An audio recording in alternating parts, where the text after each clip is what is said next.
The following YouTube stream has been approved for restricted audiences only by the host out of respect for you. It will definitely contain strong graphic language and maybe some adult themes. Almost certainly.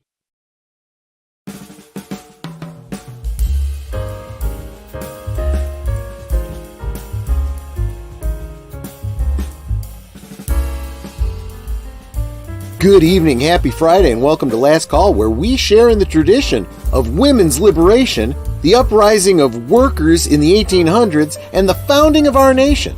All things that started in pubs over drinks. The Boston Tea Party was planned in Green Dragon Tavern, Boston. O. Henry penned Gift of the Magi in Pete's Tavern, New York City. And tonight, we will solve all the problems of the entertainment industry here at Last Call. Okay. For every history-defining moment that started in a pub, there are millions of drunken conversations that go nowhere but a late night and a hangover. We'll see which one this will be, but either way, I expect we'll have fun. So top off your glasses and strap in. The Canarble Wagon rolls right after I tell you what I'm sipping on, why I chose it, and a warm-up song.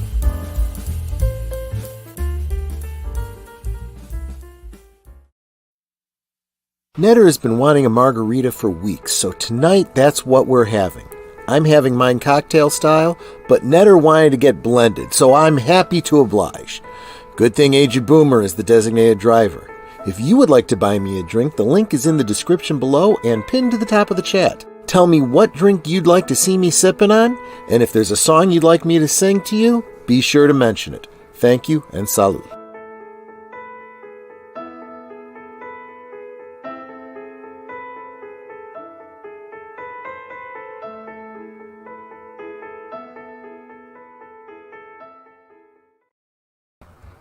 Okay, little lie.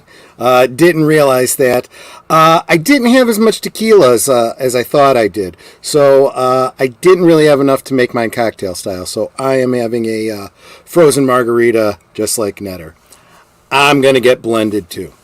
So, of course, Netter said, well, so does that mean that you're going to sing Margaritaville? I said, no, I'm not that big a Jimmy Buffett fan. I had a shtick that I was thinking about doing, where I do just play the music, tequila, and then I just drink through the whole song. Tequila, but I decided no. Today, we found out that we lost Tony Bennett. God love him, he's been with us a long time, performing right up to this year. So I got to do a Tony Bennett song. Where's my volume? I know I'd go from rags to riches if you would only say you care. And though my pocket may be empty, I'd be a millionaire. My clothes may still be torn and tattered, but in my heart I'd be a king. Your love is all that ever mattered. It's everything.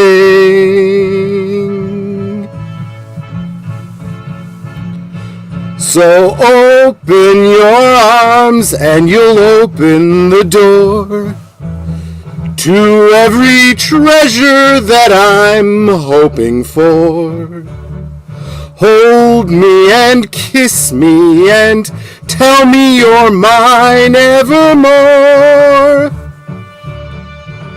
Must I forever be a beggar whose golden dreams will not come true? Or will I go from rags to riches? My fate is up to you.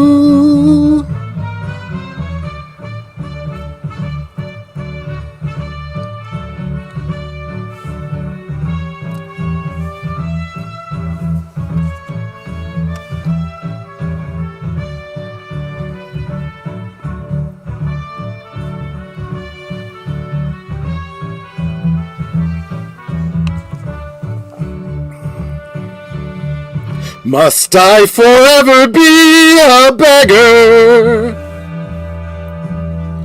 whose golden dreams will not come true? Or will I go from rags to riches? My fate is up to you.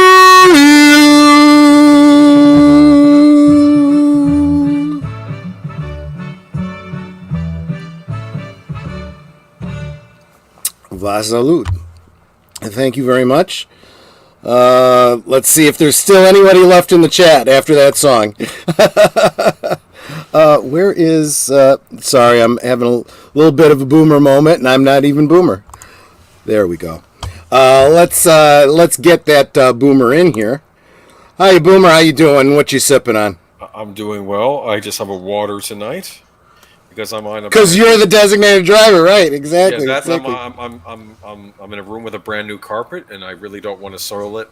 Like right after we got it, you know. So congratulations on the new carpet. It's nice. It's nice. It's that new carpet smell. It's like in a carpet store. I kind of like that smell. Nice. Yeah, it's just toxic fumes, but yeah, it's good. And Netter of Netter's Network, how you doing, my lovely? What are you sipping on? Well, it is Friday. My week wasn't so horrendous this week, despite the fact we lost our temp. I expected it to be a total cluster frack, but it actually wasn't bad, so fingers crossed it stays this way. And to celebrate the end of the week, I have a margarita that my wonderful husband made up for me with crushed ice. And is it good? Oh, it's yummy. Good. Yeah, I'm not big on margaritas, but it's kind of not bad. And you know, the more you sip, the better it gets. Let's get to the chat and say hi. I'm already halfway through mine. There's a whole picture upstairs. I'm going to have to ask you to pour out later on. So first I'm seeing deleted scenes. He said he'd be back in 30, so I'm guessing he probably left that message about 30 minutes ago. Big Al presents. Have a great stream, my friend. Poor Harrison Ford deserved better, as did we, the fans. Yeah, and Steven Spielberg and everybody else who was ever associated with the franchise. We'll talk about that tonight. David Pensack, Destiny has hailed, and it says, last call with Troy Pacelli is where it is all covered. I hope so. Our Dungeons & Dragons Green, CK, good to see you, my friend. Let's see here. Netter of Netter's Network, I love you too, sweetie. Hi, sweetie. Saying hi to each other. JPRPH, hi folks, just finished playing out at the Sheridan with my 3-piece classic rock cover band. Nice. If you're all still here when I get home, I'll check back in. Okay, fair enough. Aged Boomer, don't see him in the chat very often. How you doing, Aged Boomer? Fine. Let's see here. I'll be in and out of chat, checking out San Diego Comic-Con stuff, mostly my beloved Transformers. Yes, check out on the community tab, I shared out that yesterday I was on a live stream with Pops on Pop Culture, where we were giving coverage of the San Diego Comic-Con, and specifically I had a slideshow of all of the reveals and exclusives that were known as of that time on Thursday. There have been more since. I guess there was a G.I. Joe announcement and the HasLab for the Vintage Collection Star Wars. So if you want to check that out. Tim Hayes, whom I hung out with over on Netter's channel last night. Check that out for sure. Keely Chow. Hey, everybody. Good to see you. Evelyn Hampton, who we hung out with last week via, the StreamYard here, as we did a watch party of Reptilicus on Big Al's channel last week, and I will be hanging out with her in person next week, so I won't be on Big Al Presents next week, because we are celebrating the Feast of Chablah Echnush Nej. Let's see here. Who else do we have? Did you say gorilla? I don't think I've gotten that far. Pacific 414, who I was hanging out with on Pop's channel. Good to see you, my friend. Tony was definitely one of a kind. You're absolutely right. No doubt about that. Gorilla Random Thoughts. Hey, everyone. Good to see you, my friend. Saying hi to each other. That's always good. Sir Torn. Good to see you, my friend. When I was a little kid, we went to a neighborhood restaurant with a little jukebox at every booth. I remember those kinds of jukeboxes, yeah. Every time I would play I Left My Heart in San Francisco by Tony Bennett. Yes, absolutely. Netter and I got to see him in person, sort of. It was a live performance. It was here at Pheasant Run. Pheasant Run is an outdoor pavilion, and they have some seating, for the hoity-toities, but most people are sitting out in the lawns. You sipping wine, having a picnic or whatever. And we could barely see the stage from where we were, but we were able to hear everything just fine. It was a really great performance. He did a great live show. He really did. And if I recall, we went for like our anniversary or something. Mm-hmm. If I missed your channel link, please let me know so I can post it in the chat. Yes, absolutely, everybody. Make sure you shout out Deleted Scenes and let them know what your channel is, so that you have a channel that you want promoted, because that is what he does. He is awesome. He is like a super cheerleader. Let's see here. Okay, so I think we are caught up on the chats. Say hi to people as they come in, or at least I will try to. So let's get back to you, Boomer. You now have carpeting. Does this mean you have doors and walls and everything? Yes. Good. No, I mean they're still fine tuning. We have to get the fridge hooked up and whatnot, but we're getting there. We're getting there. So busy week though, having to move. Now we're starting to move stuff back into the house, which is a big difference from moving it out of the house. True. So I mean the first indication that it might be safe to move in is the dove returns with the laurel leaf, right? And then and I'm joking. I'm making a flood joke. Oh, is that from the Bible? From Noah's Ark. Yeah. I mean, I don't want to hear about floods anymore. And apparently they're I don't know. They're saying the waters are very hot in the Gulf, and it's going to be a big storm season. I'm like, not again, not again, please. Maybe it's time to build your house on stilts or something. Maybe it's time to live in a submarine. I don't know. This is. Yeah, just don't make it out of carbon fiber. Make it the old-fashioned traditional way, right? Yeah, but yeah. I saw some movies this week, though. I saw 2. In the theater, which I don't do as often as I used to be when I was younger, but I saw Mission Impossible, Dead Reckoning Part 1, and I saw Sound of Freedom. Those are the 2 I saw. How was that Mission Impossible? I liked it. It's different than a lot of the others. For starters, it's a Part 1. I will say it doesn't leave you on a cliffhanger. It's more like how the original Lord of the Rings trilogy would have ended with Part 1, and then okay, he has to go do this thing next. Yeah. But at least it didn't feel like, it's like what I've heard, the last Fast and the Furious movie ends on a serious cliffhanger, and it's like, okay. But this did Ethan was in a good spot at the end of the movie after going through some tumultuous stuff during it. At least at the end, he at least had a bit of an upper hand. Good. He has to do to stop the bad guy, which is an interesting villain this time around because, spoiler, tune out, but you may have already heard this. It's an AI. Mm-hmm. It's an AI, which is the villain. Yeah, everybody's talking about that. Speaking of AIs, you probably noticed that I have begun dabbling in the AIs myself, and Are you crossing your T's and dotting your AIs? I'm dotting my AIs, absolutely. And I just, with Netter's blessing and permission, I have made an investment in an AI service that I think is going to help out some of my pre-recorded material that has not been happening on this channel, but now maybe will going forward. So I've actually made an investment in this unmonetized, terribly under sub channel. I'm not asking anyone here to do anything. You guys are all subbed already. You guys are my regulars. You guys are, my people. Are we going to get Max Headroom version of Troy?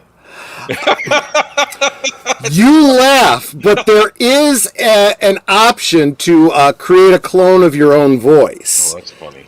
So I actually could do that. So if I find myself in a situation like Ryan Roger Athay did for a while, I could pre-record things in my own voice if I've lost my voice, if I'm under the weather or whatever.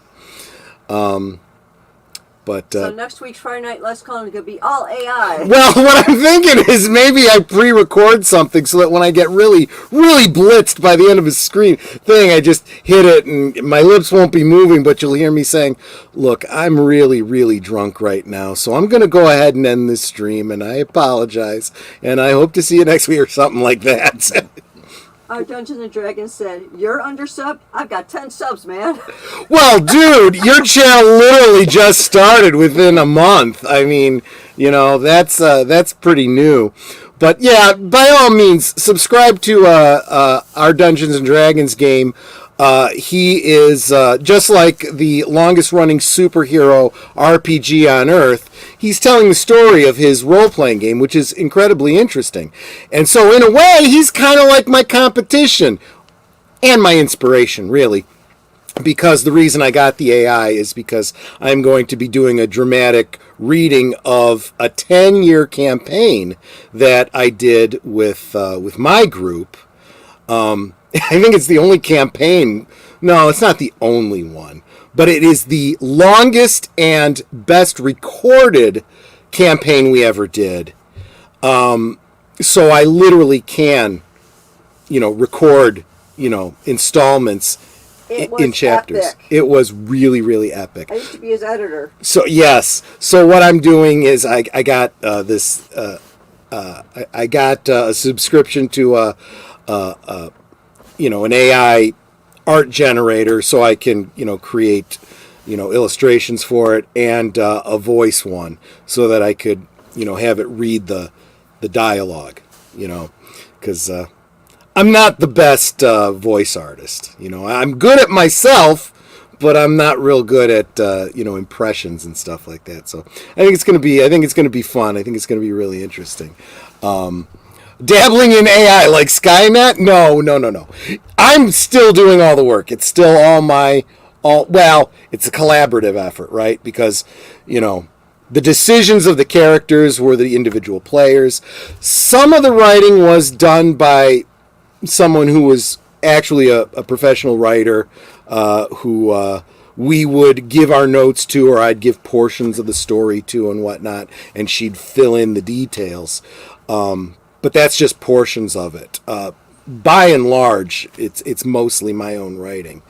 But yeah. So yeah, I mean that's not. I didn't mean to get off on a tangent about coming soon on the channel, but I guess that's kind of what I did. So there we go.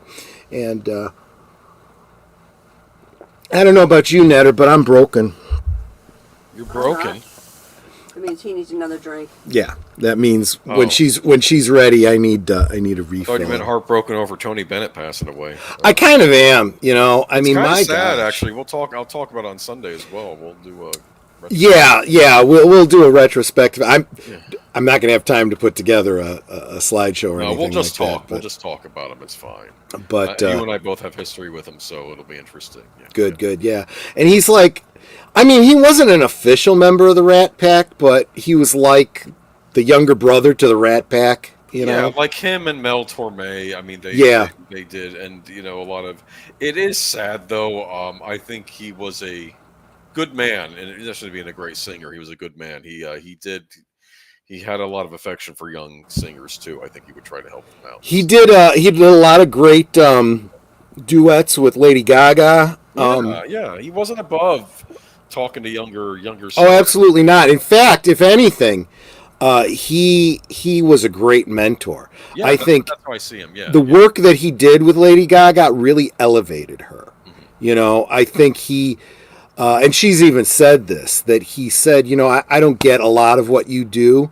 He's like, but I see your talent and I see what you can do, and that's why when they did duets together, you realized, wow, she's got, singing chops. This modern music where they take it and they put it through the auto tune and they edit it all up and stuff like that. You don't even realize how good some of these singers are. Actually, yeah, I'm sure. And I think it all goes back to I think the first song that I remember that really highlighted the use of the auto tune was Cher, Believe, and she uses it in a very stylized, kind of quirky way. It's very clear that she is intentionally using it to, alter notes in an artificial way, in a way that you can only do electronically. It's kind of cool, but people around her said, no, you shouldn't do that. It distorts and makes it. And she's like, it's a new technique I want to try out. And it was very, very popular. And she doesn't do it through the whole song. And let's face it, she had a lot of other hits right around that time. So it's not like anybody, would accuse her of not having the talent to, be able to hit the notes without any help or whatever. But yeah, nowadays these over-synthesized, over-edited, over-treated things, I don't think it's doing justice to some of the really, really good artists. Yeah. And honestly, I'm going to say something that, has always been true throughout my life, even before we had these kinds of technologies. You kind of really know the talent a musician has, a singer especially, in their live performances. There are so many artists, there's always that thing, oh, they're just lip syncing, or, yeah, I saw them live and they just sounded like they were out of breath and they couldn't hit the notes and blah, blah, blah, blah. And it kind of tells you, well, maybe a lot of it is the editing in the studio and so forth. You kind of hear it with me, right? I mean, I say the ums and the uhs and I got to think and so on and so forth. When I do my opening monologue, that's edited, and literally I may repeat the same sentence 3 times, and then edit out the ones where I stuttered or misspoke or something like that. And it all sounds like it's one take and it's, perfect, but I don't talk like that, But Tony Bennett, like I was saying, Natter and I saw him live, or we heard him live. We could barely see him, but we heard him live. He was spot on. Live performance sounded as good as, and there's variation, a song that from the radio or you have on recording or whatever. It's going to be different when it's live, but not bad, Right. Every bit is good. It's just a live performance. He had a good, solid voice. And the last performance I heard was, again, it was a duet with Lady Gaga, and his voice sounded sharp, Unlike Ozzy. No, I heard Ozzy went downhill as he got older with his voice range. But. Well, I mean, I just listening to him talk, he was starting to mumble and stutter, and I think there's some pickling going on in the old gray matter there, I mean, some people live that kind of life and end up well preserved. Keith Richards, I'm thinking of, and then you got someone like Ozzy who's like, what the heck happened? Well, you think about what happened, it's not a big surprise, but yeah. Every time I hear Cher's Believe, I think of that scene from Land of the Lost when Will Ferrell was touching the vibrating sleaze crystal. I gotta say, I did not care for that film. There was a lot of films right in that decade that were like film adaptations of TV shows, and they were comical, and it was like, yep. Dark Shadows was a big disappointment. That was terrible. It bothered me. I was expecting Tim Burton, Johnny Depp. This is a slam dunk. Yeah. I'm like, no, it wasn't. It was not good. Because they couldn't stay away from the campy humor, you know? And you can have some of that. You can have it here and there. Like, even on the 90s revival show, there was a little bit of humor here and there, but it was, for most part, a serious gothic horror thing. You know, I mean, it's just, And I was so disappointed with it. Well, Netter was, too. Netter was a big, original Dark Shadows the fan. Original one. I was a little bit young for it. My mother used to talk about it, but I was a huge fan of the Ben Cross version. Yeah, that's the one I was talking about. Yeah, I like in the episode when Willie is going into the crypt, the Collinswood crypt, and like bats fly at him. He goes, oh, "Bats, what a place!" And it's like, what an idiot! You don't get out of there. Exactly. That's the comedy. That series was a brilliant. I haven't really talked about it much, but that is a great example of, and actually I think we're going to pivot into our conversation today because this topic is right on with that. We have so many sequels and adaptations and updates and reboots and so on and so forth, and they always miss the mark. Not always. Usually miss the mark. That Dark Shadows series with Ben Cross was a great example where what they did was they went back to... Now, keep in mind, the original Dark Shadows ran for years and years and years, and it was a daytime drama, a soap opera, basically. And it had a lot of extraneous story, a lot of repetitive stuff. I mean, we talk about them drawing out and adding filler to streaming shows. Anyone who's ever watched a daytime drama knows that's... My mom used to joke, I haven't watched this show in 3 years, and they're still on the same storyline. You know, she was able to pick right back up where it was, right?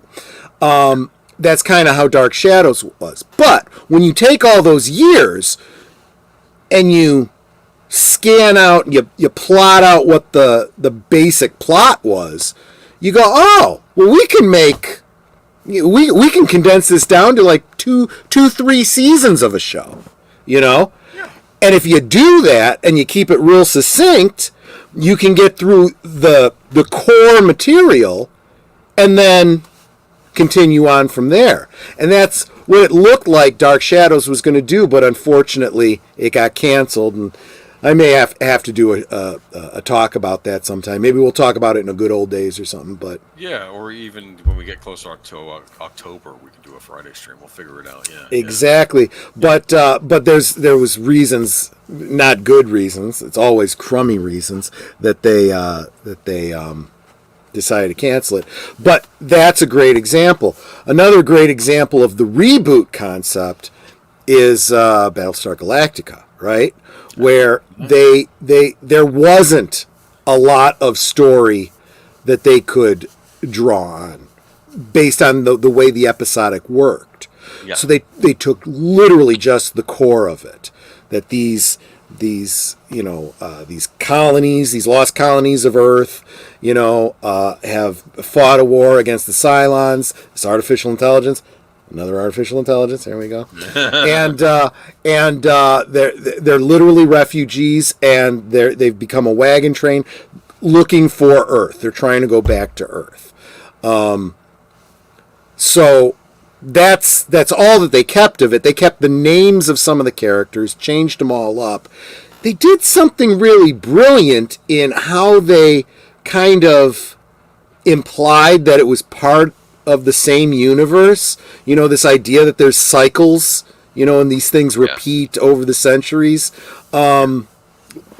It's a little, squint and blur your eyes a little bit and it makes sense, but it was pretty cool. It was kind of, we're not completely throwing out that old Battlestar Galactica you loved, but we're not, gonna just remake it letter for letter either. And this is the compromise, and it was a good compromise. And you forgive everything because it was so damn good, anybody who had a problem with Starbuck being gender swapped, I don't think there's anybody that stayed in that camp.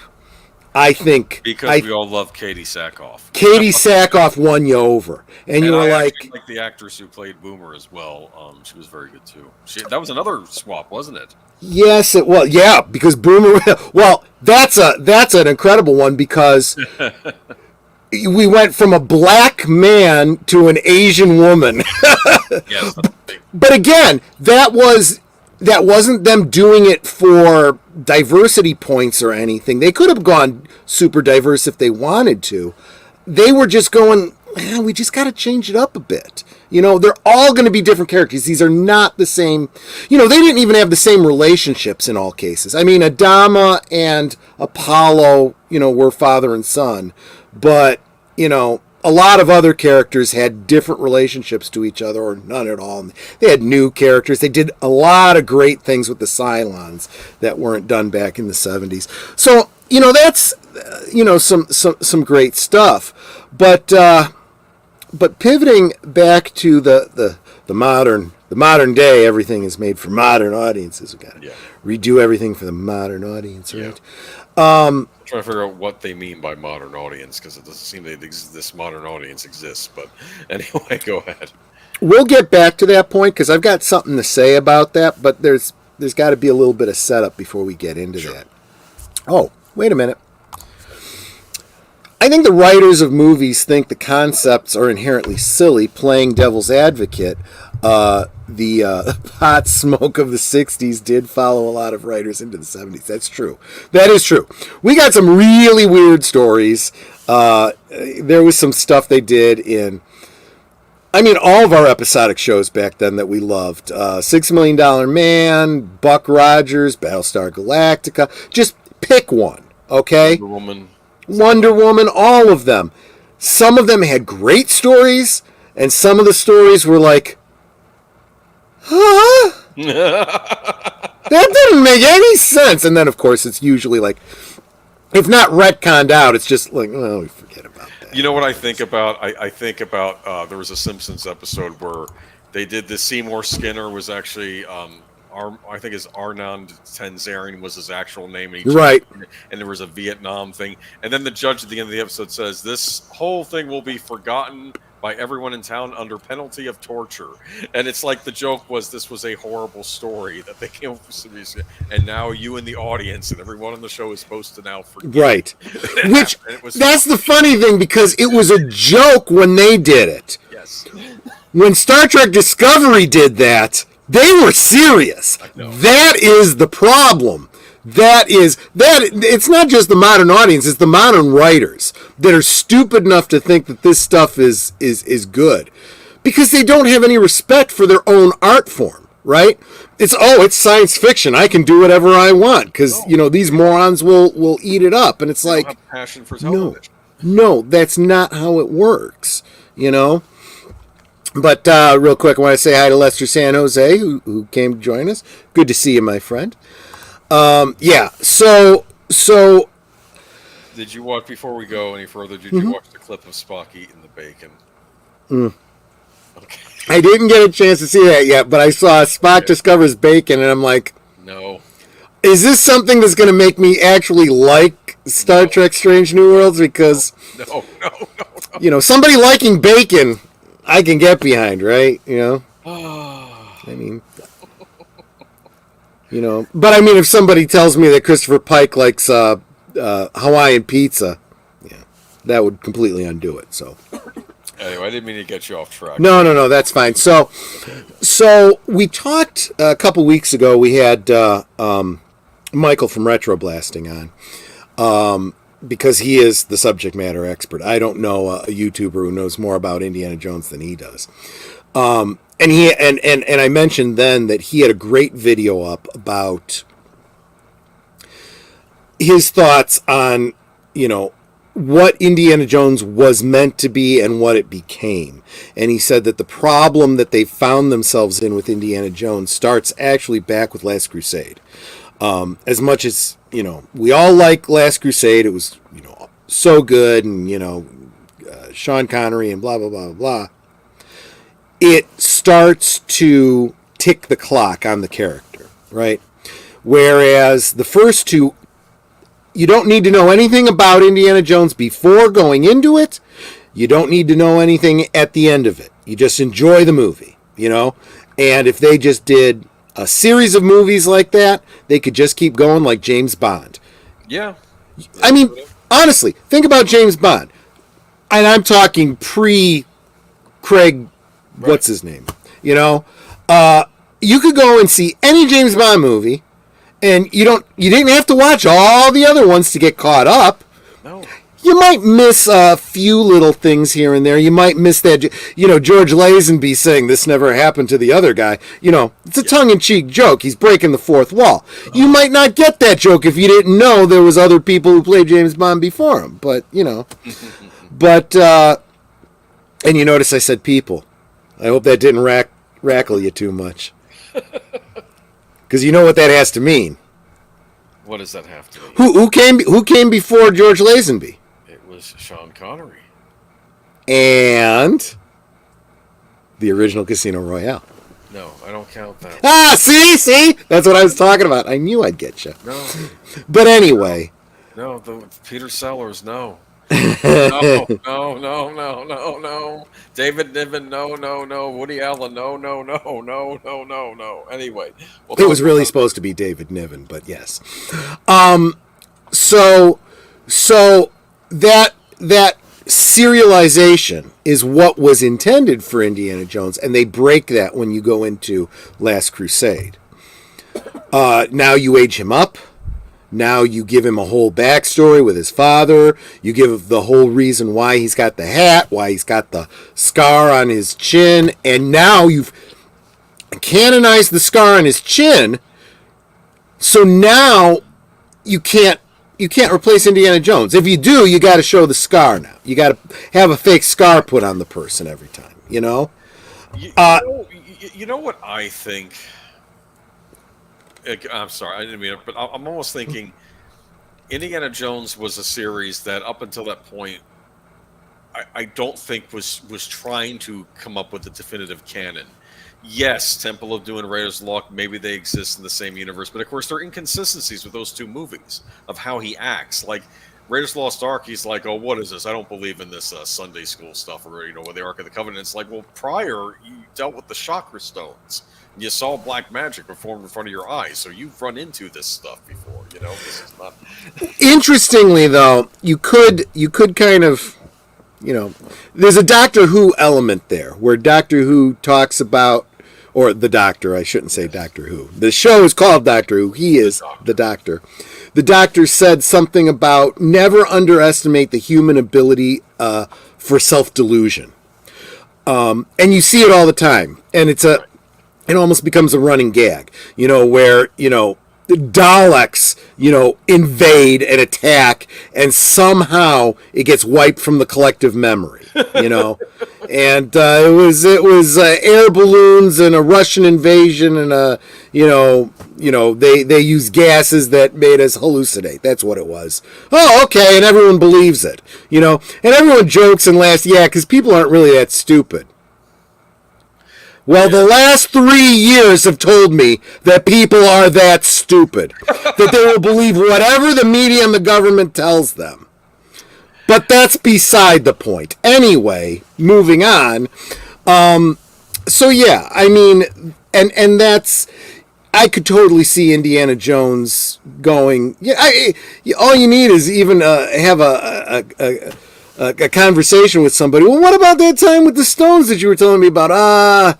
It was, that hypnosis stuff makes you think things and do things. It's all trickery, Dr. Jones, you believe all these things belong in a museum, but with Nurhachi, you were trading him for a diamond. The first Manchurian emperor. I don't understand. There are inconsistencies, which is part of what I love about Temple of Doom and what I like about the original series. I think. Well, Temple of Doom, if you think about it, the story arc there is, it's the whole Fortune and Glory thing, right? Where he is, yes. he's a little mercenary, right? Yeah. And that's kind of the fun, adventurous part of him.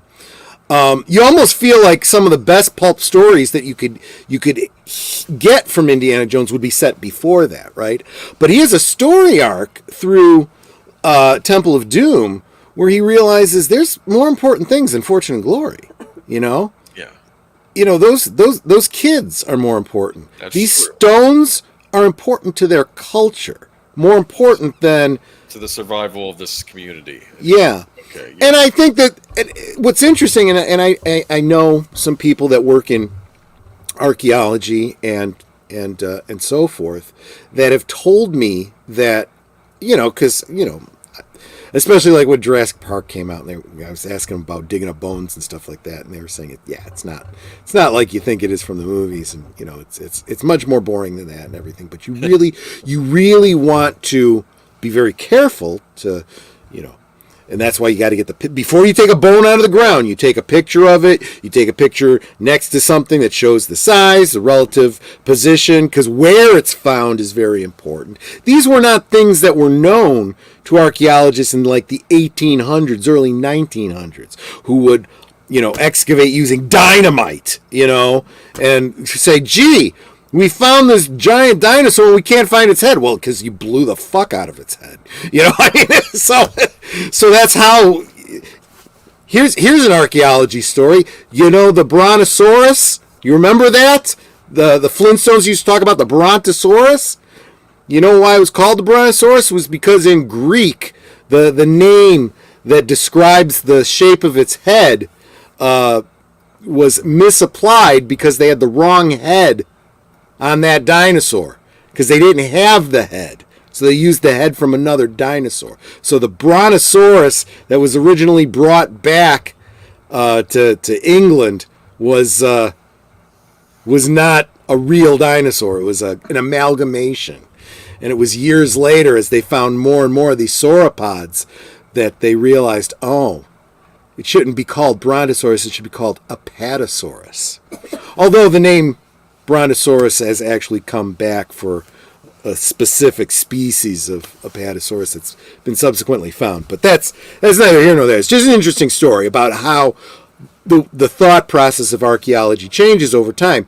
And there's actually a great deal of movement within archaeology to not dig, if at all possible. They're doing a lot of like sonar and radar, and you know, they're afraid they're going to damage the stuff by trying to look for it, and they don't want to do that until exactly. They'd rather leave it alone, and sometimes it becomes a margin call. It's like, is this something that's deteriorating with time that won't exist 200 years from now if we don't dig it up and preserve it? Maybe we should do that, you know.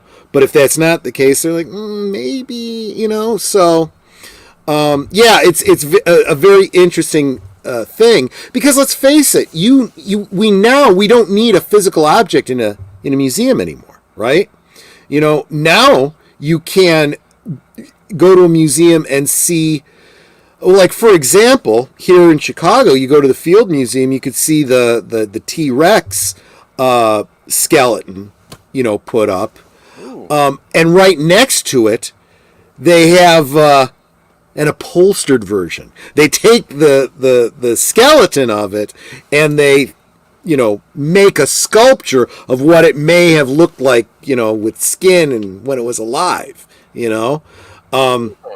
That's just an exhibit. It's not something that was dug out of the ground. It's, you know, and if something changes, you know, they'll go, okay, yeah, when we did this, we put feathers on it, but we figured out that the T-Rex probably didn't have feathers, so forget about that. We're going to be altering that next year or whatever, you know, stuff like that. Feathered dinosaurs. Look, I have no problem with feathered dinosaurs if they're smaller dinosaurs, but bigger dinosaurs should not be feathered, and this is something that scientists figure out because of the ability to cool off. T-Rex would have overheated if he had feathers. Seriously. They had feathered dinosaurs in that last Jurassic World movie, which was terrible. They screwed up, yeah. The first Jurassic Park movie, because, what's his name? Who was the writer? Michael something. Michael Crichton. Michael Crichton, thank you. He did his research. on everything he wrote. You know, he used real world science to make it as believable as possible. And so everything you see in that movie is as accurate as possible, with the exception that the Velociraptors really would have been about the size of a turkey, a small turkey. But there are other raptor dinosaurs that are that large that they could have used. They just wanted to be able to call it Velociraptor for whatever reason. It sounded cooler. But yeah, smaller dinosaurs.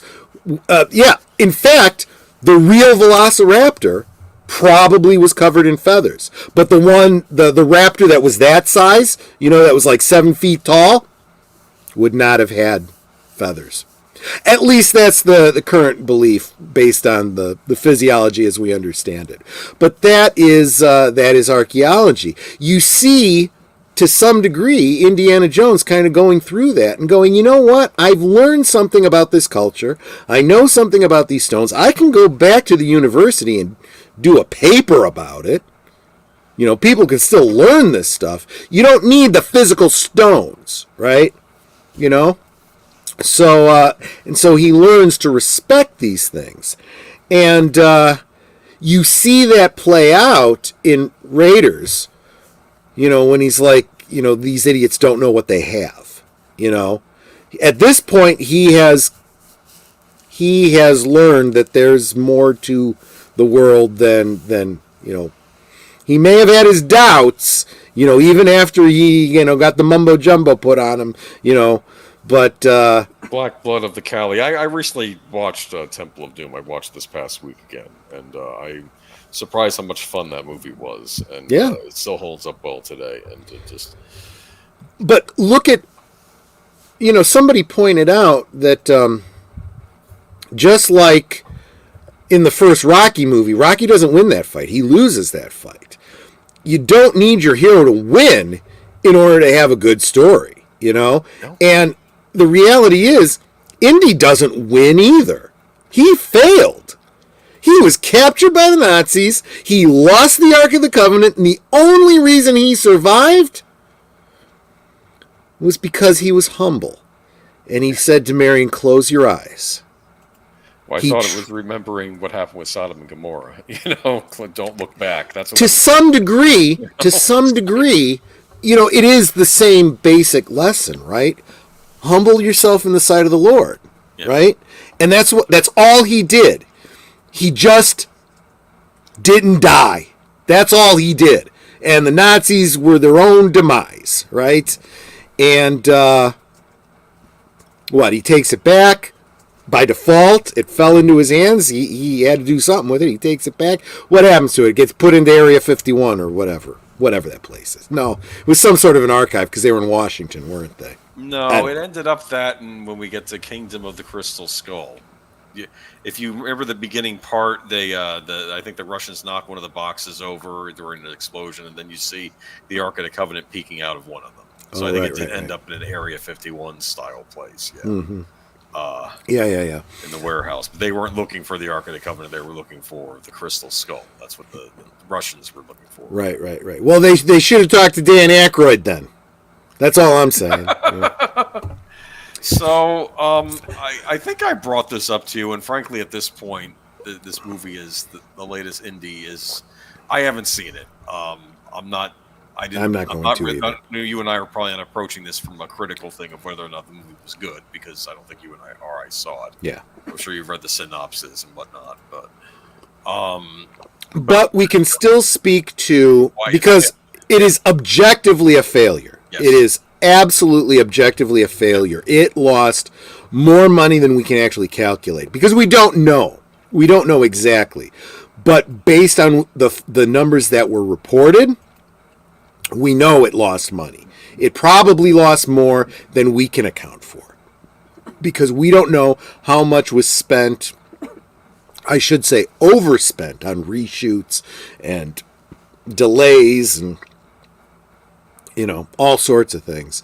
I'm sorry, you know, I still blame the production for injuring Harrison Ford. You know, the guy is probably in great shape for his age, but he is his age. And he got injured on this one as well? Yes. I knew he got injured on Force Awakens too, didn't he? Yep. He broke his leg on the Millennium Falcon, I think, right? Yep. Wow. And he got injured on this one too. And it's like, you guys should understand, he's maybe treat him with a little bit more kid gloves. And now apparently, I guess there were a lot of things that he had to stand in with CG face on and stuff like that through a lot of scenes. That probably, if you were going to do those scenes, maybe that needed to happen. Maybe he needed to get injured for these people to figure out, maybe we should be a little bit more respectful for the geriatric star of this film, for crying out loud. I don't know, man. But we never should see the character getting to be geriatric, right?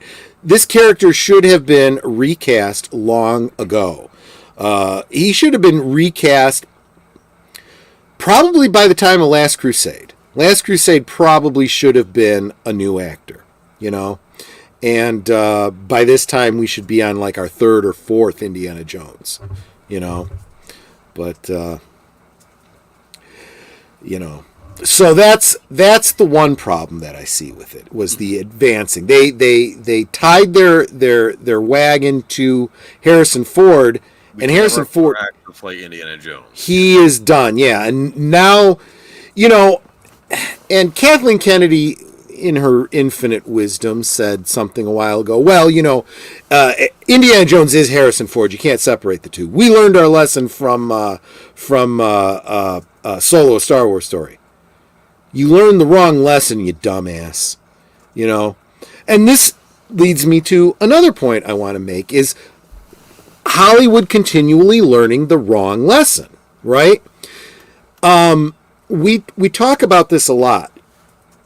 Correlation does not equal causality, right? But correlation does mean correlation. There is a relationship of some kind. It may be causal, or it may be something else entirely. And the way that I first learned about correlation versus causality was, I think it was World War I, bad malaria outbreak, and it was a real problem for the troops, and they'd be getting malaria all the time. And what they found was that when they got above the timberline, no one was getting malaria anymore.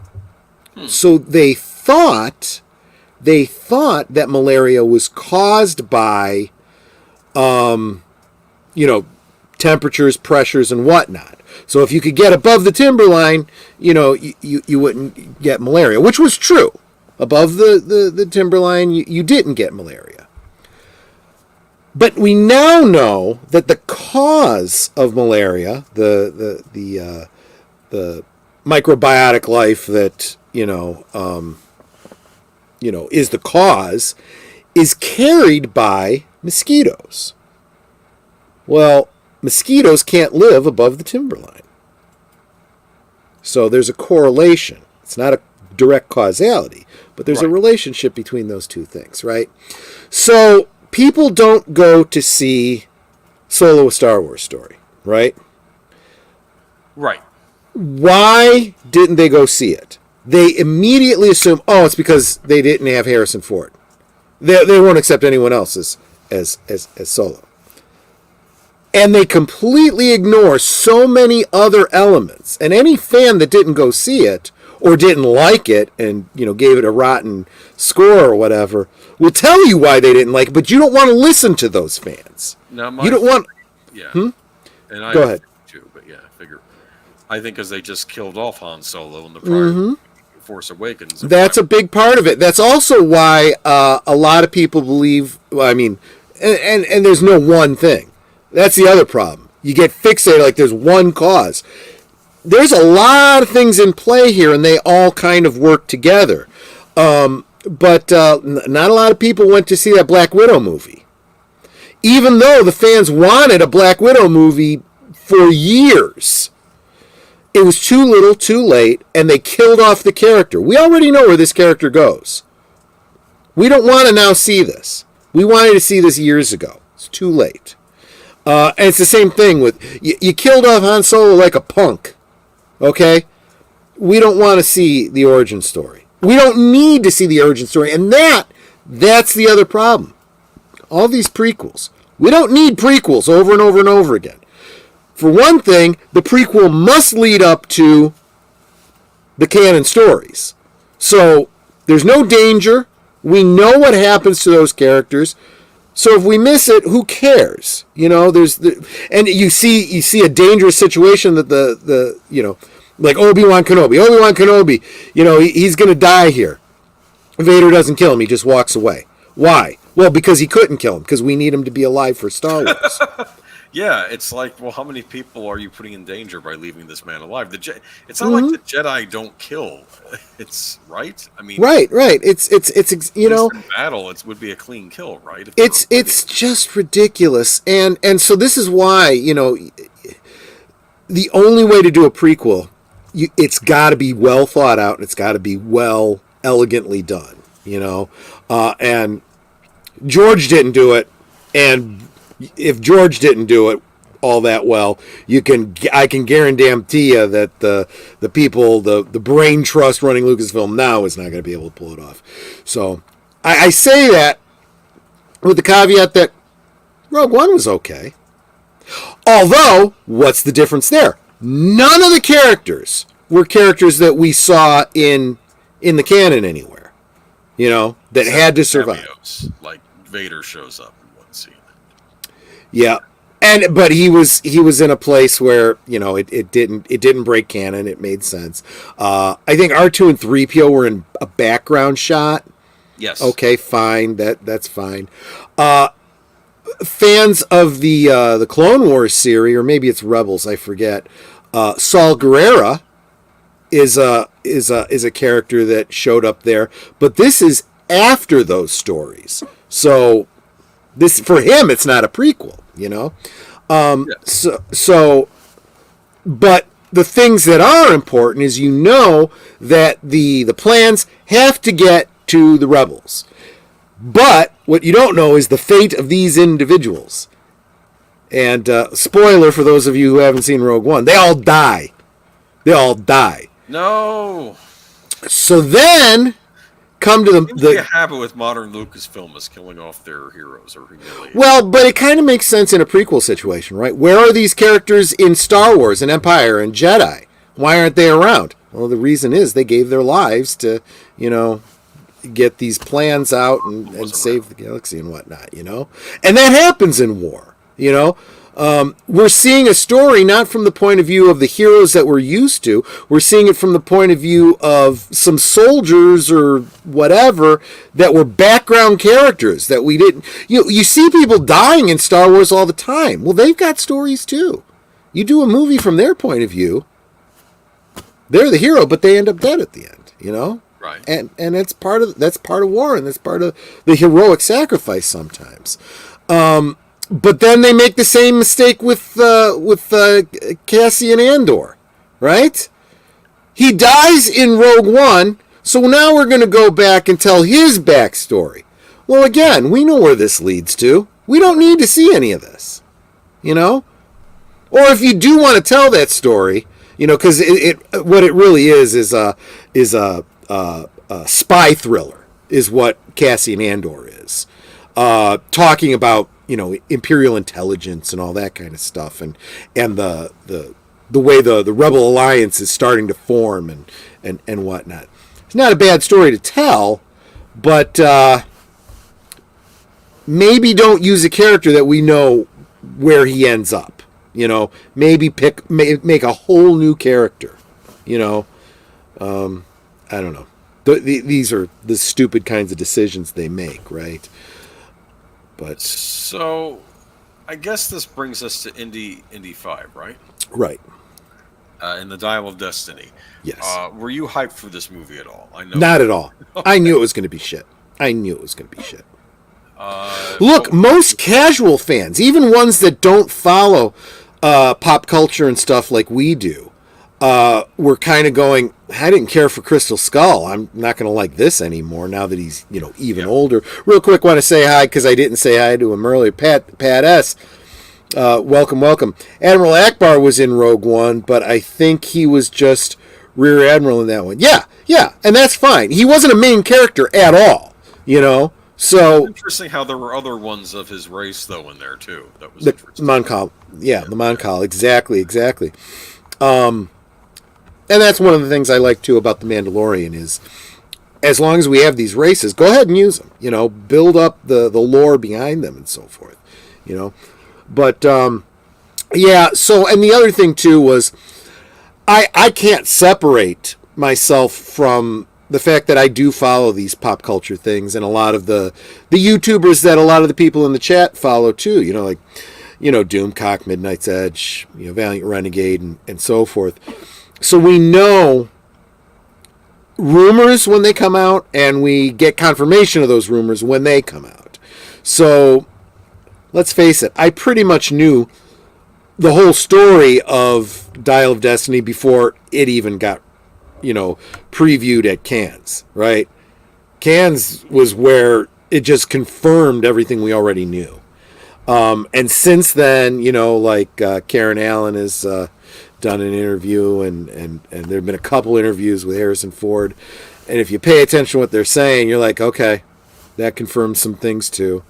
You know, apparently, despite what Mangold, you know, says now, and we know he's a lying sack of shit. You know, he's proven himself that way. Karen Allen was brought back very late in production, like reshoots, to try and soften that ending, because the original it was going to be a very bad ending for Dr. Jones. Yeah, the original ending was he dies. The original ending was he dies in the past. Further Adventures of Phoebe Waller-Bridge's Helena, I guess that was. And the vast majority of audiences responded so negatively to that. The studio was like, we cannot friggin' do this. Now, do we know this for certain? This is a suspicion we have, based on what we've heard in rumors, also basing on what actually came out. We know that there was other endings filmed that were not liked, and that's why Karen Allen was brought in. That I can say confidently. Exactly what it was, we don't know, but circumstantial evidence would definitely imply that Doomcock was right about that too, you know. So let's see here. So we have an aging actor in the lead role. Do you think that threw people off, or do you think it's simply the fact that people didn't like Crystal Skull? If you think about Crystal Skull, this was kind of older Indiana Jones, you know, getting back to the saddle. Yes, it was. Yeah, and they've already done it. So they already did. At least it had kind of a happy ending, though. I mean, you know. He marries the love of his life. He finds out he had a son he never had. You know, I mean, it was probably as good an ending as he could get. I thought the story was right. But, yeah. And then we decide to follow that up with he's divorced and his son got killed in Vietnam and he's a miserable loser who's being kicked out of the university. It's like, calling it hippies because it's 69, and you know, it's like, for crying out loud. You know, nobody wants to see this. You know. And it's very clear from the ticket sales, but yeah. So Bush is saying, I was hopeful when Indy 5 was announced. Then I heard more. Then I found out about PWB. Phoebe Waller-Bridge. Oh, Fleabag. Then the director. Then looked at the other films from Disney. See, and that's exactly the kind of thing I'm talking about, Boosh. I'm getting sick and tired of these people that are still clinging to, well, you can't judge the movie if you haven't seen it. No. First off, marketing has an obligation to make me want to see it. Okay? They did not do that. There was nothing in the promos that convinced me that there was anything worth it to bring me back to the theater. I'll give you an example of marketing department that's done a great job. The people marketing Barbie have done a great job. They got a lot of people to think this was going to be a good movie that they were going to love, and they knew their target audience, and they put together those trailers to attract them. So Barbie is having a great first week. Let's see how it does after word of mouth. I wonder if the whole Applebee's tie-in is a sign that something is doomed. Because Disney did that once before with Jungle Cruise. Remember when Jungle Cruise came out? So there's so as long as we're talking about marketing, we'll talk about a concept. I don't know if there's a textbook term for it, but I tend to call it marketing of desperation. Right. So what was refresh everybody's memory what the marketing scheme was that involved Applebee's? I think if you spent I forget how much. $35. You got a free ticket to see the movie.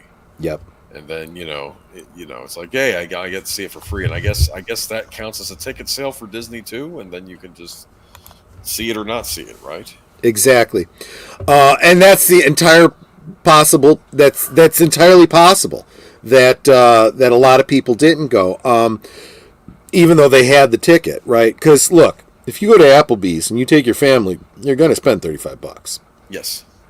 Hell, you go alone, you might end up spending $35, especially if you have a drink.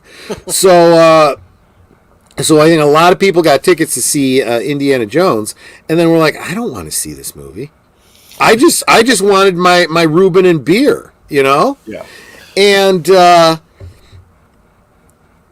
that's sad. A Reuben and beer probably would cost about $35. This is where we are in today's inflation economy. This is ridiculous what things are going for. Yeah, let's go, Brandon. But anyway, then Mikey the Mexican Iron Man goes to see the movie because he had promised to, his relatives that they could go together. So the five of them went. There were the only five in the theater. A picture of him sitting there in an empty theater, and I'm like, there you go. All those people got those tickets through Applebee's. They had no interest in seeing it. And this is the same sort of situation that we saw with Captain Marvel. Yes. Right? Where you had these giveaways to, unfortunate, charity cases and stuff, and, give the tickets to, they're giving away tickets, right? And then you got a bunch of people buying tickets and nobody's showing up, and that looks pretty sus. That's the kind of, that's like money laundering kind of shit. It's right. Like, we can't let anybody know that this movie is tanking. We better buy up the theaters. We'll put it into the marketing budget. Well,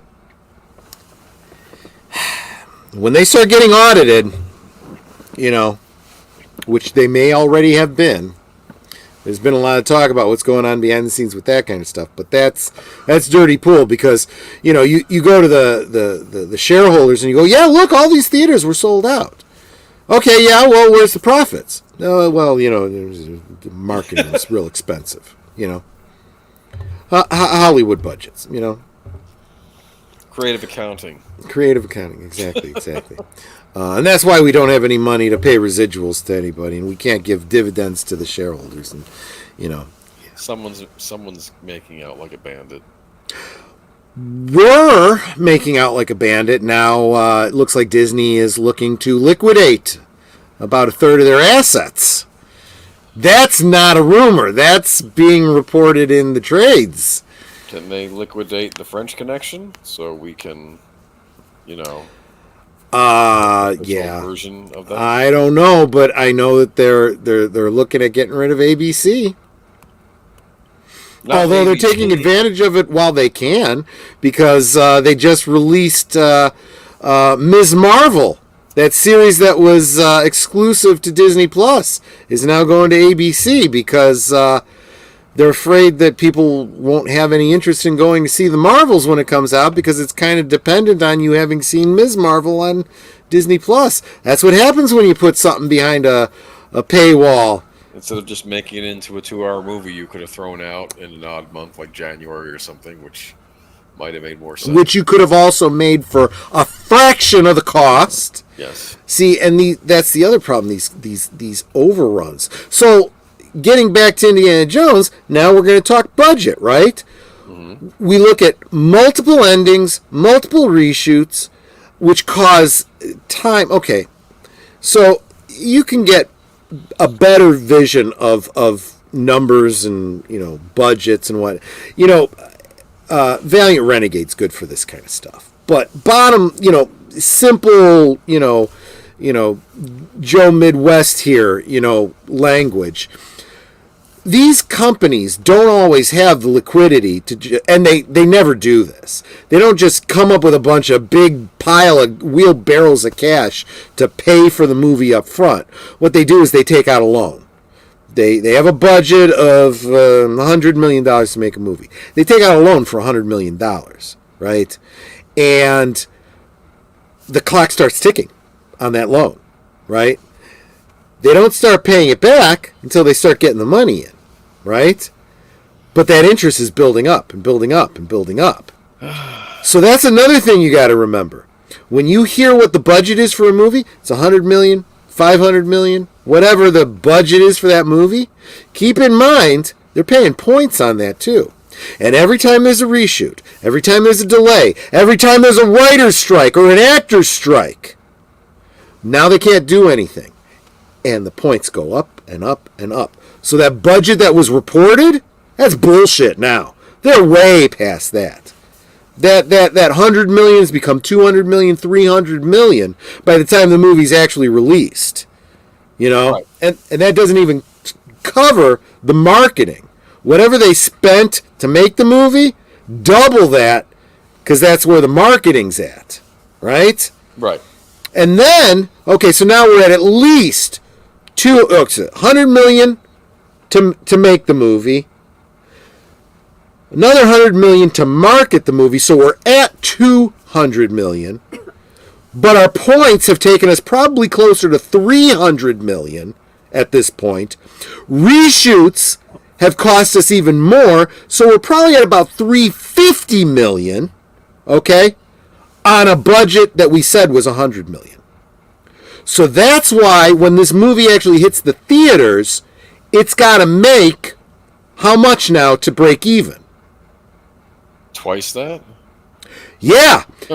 You got to make $350 million just to break even, but you don't get 100% of the box office because you got to split it with the theaters. So you actually have to make $700 million to pay off that $100 million movie, $100 million budget.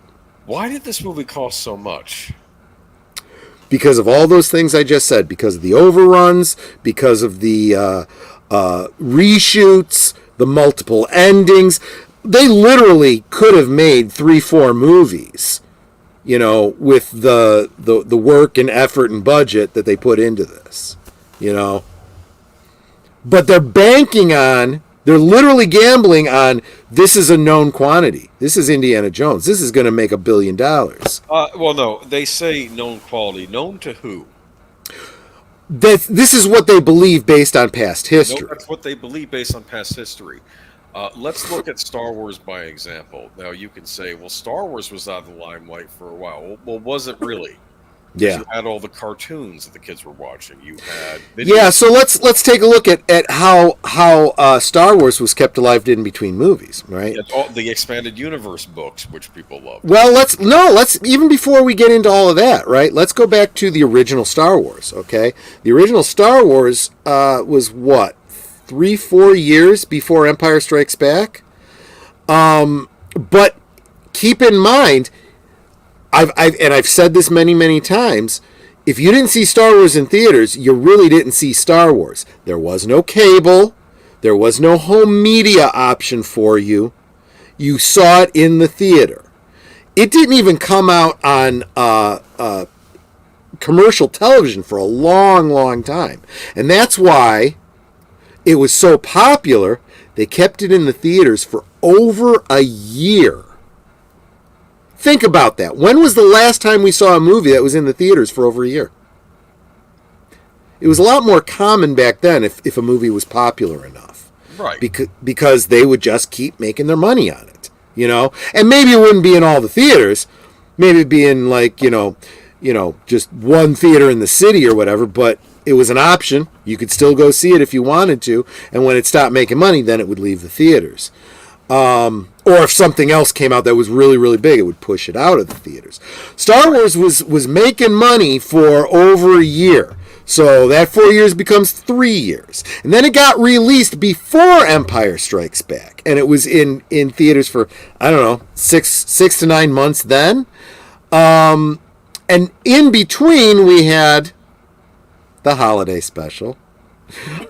Whatever you want to say about it, the whole reason behind it was George Lucas saying we want to keep it. In fact, this is how he talked Mark Hamill to it. Mark Hamill has said this many times in interviews. He said, you'd be doing me a favor, because it keeps it in the, and we can sell more toys and we can keep. And that's the other thing, the toys. The toys were still selling right up until Empire Strikes Back. Should have done? I think they had the right idea with the animated short. They should have just done an animated special, like a half hour, like kind of like a Charlie Brown special, but have the Star Wars characters, and that could have been It would have been great. They didn't think about it. And let's face it.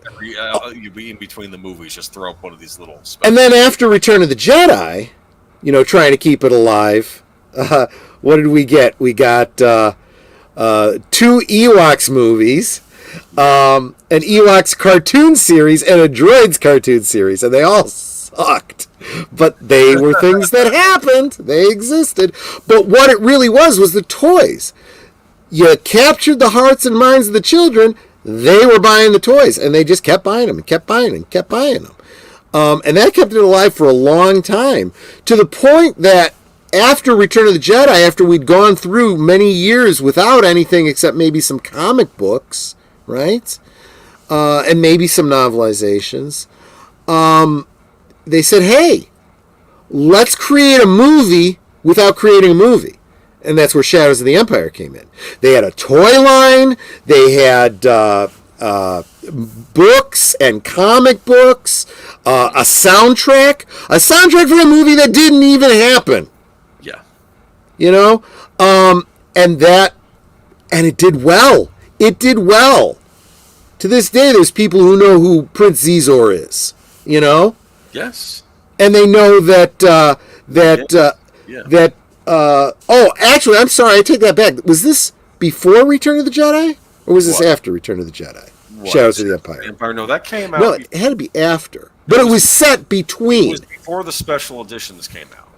It was before the special editions came out. Special editions came out. In fact, But the time period was it was set between Empire and Jedi. That's what it was. There are even little references in some of the added stuff they did in the special editions that reference stuff in Shadows of the Empire, like their little Easter eggs in there. Right.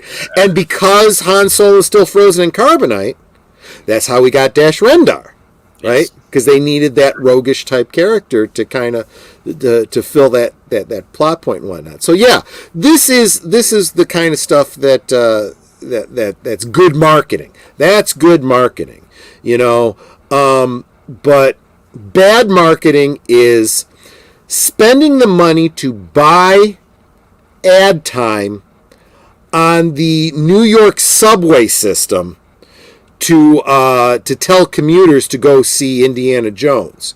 What was that all about? That was, a lot of New Yorkers were pissed. So if you are commuting in New York, okay, and you're taking the subway, and I know this because it's not terribly dissimilar from the public transportation system in Chicago, right? You get to Grand Central Station or a Union Station or that kind of a thing, and you're watching the boards, you're listening for announcements because you want to get on your train. You got to get on your train at a certain place at a certain time, and you're expecting it to pull in. Think about it like Hogwarts. You want to be at dock 9 3/4 or whatever that one is called, right? But it may change. If something happens, a train is running late or whatever, it might be your train has been moved to 10 or 1 or something, and now you all got to move, and luckily, you see all the same commuters most of the time. So, someone will say, did you hear what they said? Yeah, we got to go over to, Doc said, oh, okay, thanks. And you all kind of walk over there. Sometimes you got to run. Right? But if you don't hear it, you could miss it, and you miss your train. And so now they're having to deal with not just listening for where is my train and when's it coming in, but and don't forget to go see Indiana Jones in his in his final outing and celebrating the great adventure. Da, da, da, da. And it's like nobody cares. It's like I want to know about. I'm late for work. Damn it! Yeah, New York commuters were pissed. This was not a good use of their marketing dollars. And there were a lot of people who said, I'm kind of an Indiana Jones fan. I might have gone see this movie. I'm not seeing this damn movie now. There's people on the news that said this, in interviews. It's like, yep, that's exactly right. So they messed up. It's funny. Pat S. says, C-3PO's breakfast cereal was a bomb. Well, was the bomb. Oh, I misread, because I liked C-3PO cereal. I got those 3POs. That's what they were called. Yeah. It's the C-3POs, exactly. It was about the only sugar cereal I ever really liked, and I got it because, you know why I got it? Wow. Because if you got a certain number of boxes, you send in the proof of purchase, you get a Han Solo in Stormtrooper armor action figure. What? I didn't know that. Yep, and I got a couple of them, actually. There have been better action figures that have come out since, but it was the first time you could get the Han Solo in Stormtrooper armor. It was the big power of the Force, big buff, Arnold Schwarzenegger Han Solo. But we didn't have that in the vintage collection because we did get one of the last figures they put out. It's very, very rare, hard to get, was a Luke Skywalker Stormtrooper, but they never put out a Han Solo Stormtrooper. So yeah, again, clever marketing. Yeah, marketing is what really has kept Star Wars alive. But so marketing did a shit job here. They really, really did, and they threw good money after bad, trying to make this a thing that was never going to be a thing. Well, look at those trailers, though. One of the things that one YouTuber made a point about with both those trailers was that the John Williams score isn't in the trailers. It's some kind of electronic version of the score. Yeah. Playing over, I think, when one it was playing over a Rolling Stones song, and we're like, well, this doesn't make any sense. You have access to John Williams' score to use in your trailer. You look back at the trailers for previous films. Old score of his. What was always brilliant about the way they would do trailers for sequels back in the day, like, maybe Last Crusade or something like that, right? You'd get you'd start to see some bits of what the movie's going to be about without seeing Harrison Ford, without seeing, anything that tells you what this is. You start going, this is interesting. And then just when you're kind of, maybe I'd be interested in this, you hear dump, da-da-da-da-dump, dump, da-da-da-da-dump, dun dun dun dun dun, and you see the hat and you see the whip, and it's like, Indiana Jones, and the audience goes crazy, right? That what happened with the James Bond trailers, how they're like, Armageddon's about to approach, and there's only one man that can see it, stuff like that, and then it's and then they don't even say it. You hear the thwip of the bullet, and you see the blood, da-da. Yeah. Even before you even see who's playing James Bond, you'd see that. You're on board, and then I don't know. Now it's like I'm seeing old man Indiana Jones being depressed. Yes, exactly.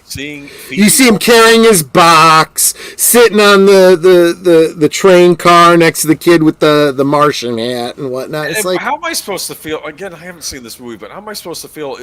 I've heard that it's almost like was the moon landing a bad thing?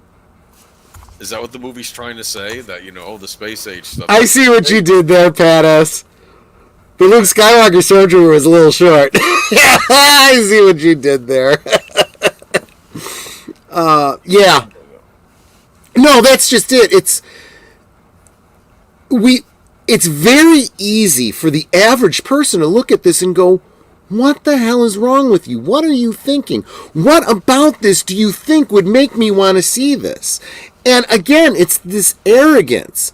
They don't want you to see it. They're chasing some fictional other audience. And fictional modern audience, which it is this complete disconnect. These people in Hollywood, and you hear it by the things they say on social media, the things they say in interviews, they don't even understand the world around them. They believe ridiculous things that the media says. They have very bizarre, skewed views of foreign affairs and social issues and stuff like that because they are so removed from them. It's WDW Pro put it perfectly. I'm sorry, I'm misattributing. WDW Pro says a lot of great things. You should follow that channel. It was Robert Barnes who said this, the lawyer on Viva Barnes, VivaBarnesLaw.locals.com. But it's also on Viva Fry's YouTube channel. He was talking about this exact same thing. He says these Hollywood elites have the same problem as Marie Antoinette. Right, this let them eat cake concept. They come to you and they say, Your Majesty, the people are starving to death. Well, just let them eat cake if they can't get bread. Not understanding you don't understand what's going on outside your walls. You're living in opulence, and right outside those doors, there is no food to be gotten. You know? And it's the same kind of thing. They have this mentality that they think everybody thinks like them. They think Biden is the best thing in the world and that, nobody should own guns unless, it's being used in a movie that's going to get people to come see it. And then if somebody gets killed, it's such a horrible thing, but guns are bad. They are so disconnected. And yes, there is a range of different ideologies and beliefs and things through all demographics of this country, but we all kind of understand the on-the-ground middle-class life and, what we enjoy and what we want and what we are not going to go see at the theaters, There's a reason. Okay, so this is the big disconnect. And this is kind of one of the big things I was leading up to. You'll hear a lot of people talk about, many other YouTubers, especially academicians, talking about Campbell and the monomyth and the hero's journey and all this kind of stuff, right? You don't need to understand all of that, okay? Because on a instinctual level, you already know this.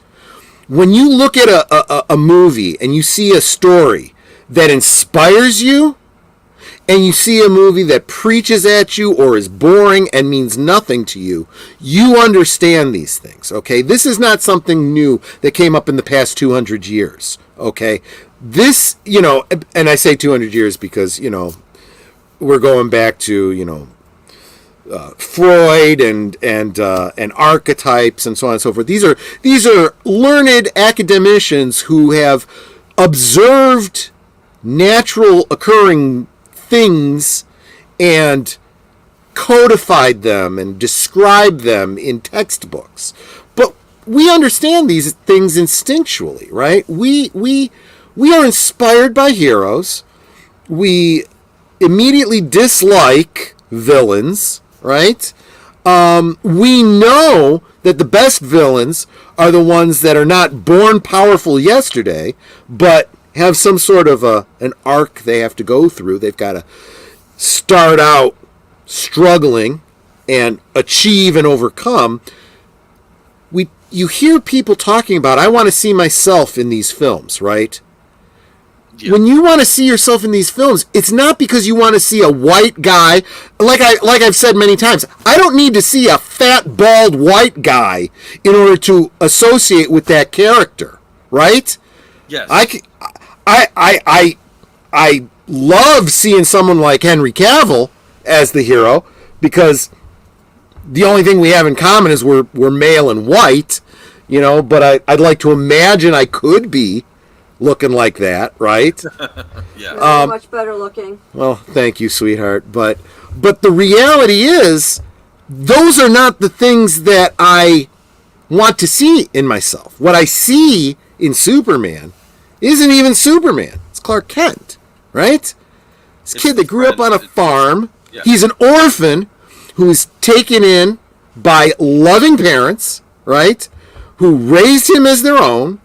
Salt of the earth type people, not wealthy, right? No. Come to find out, he's got this legacy where he's got all these powers, right? Which is really great and exciting until he realizes he can't keep his father from dying from a heart attack. Nope. All these great powers, and I couldn't even save him, right? Mm-hmm. And so he realizes, and that's the other thing too. You see it in Peter Parker, too, right? All these powers I had, and I could have saved him, and I didn't.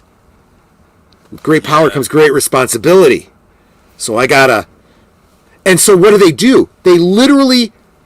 And we see it in... Talking about archetypes, you see it in Jesus, right? Jesus had ultimate power, right? He had the power of God, right? Right. But what does he do? He humbles himself. He comes down from the throne of heaven to become a man. Not just to become a man, a poor man. Not just a poor man, but a poor man who's ready to die for a cause. He's an immortal God who created all things, but he's going to go through torture and death for literally the people doing it to him. Right? And we see that with all the heroes who inspire us, right? We see it in Superman. We see it in Peter Parker. Every month he wasn't giving up his life, literally, but he was living his life for others, right? He would drop what he was doing. He'd cancel a date to go save people's lives. And it usually would cause him to end up breaking up with the girl that he liked. And he couldn't have a regular job because he had to go help people. So the best he could do was a part-time freelance photographer, right? And he was always late on the rent, and he was, he had all the same problems we did, but they were compounded by the weight of his responsibility, and different heroes change that up a little bit. Batman was rich, right? He was born rich, and that's his superpower. Yeah, no.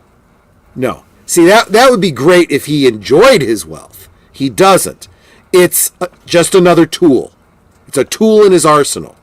And we've seen him lose his wealth.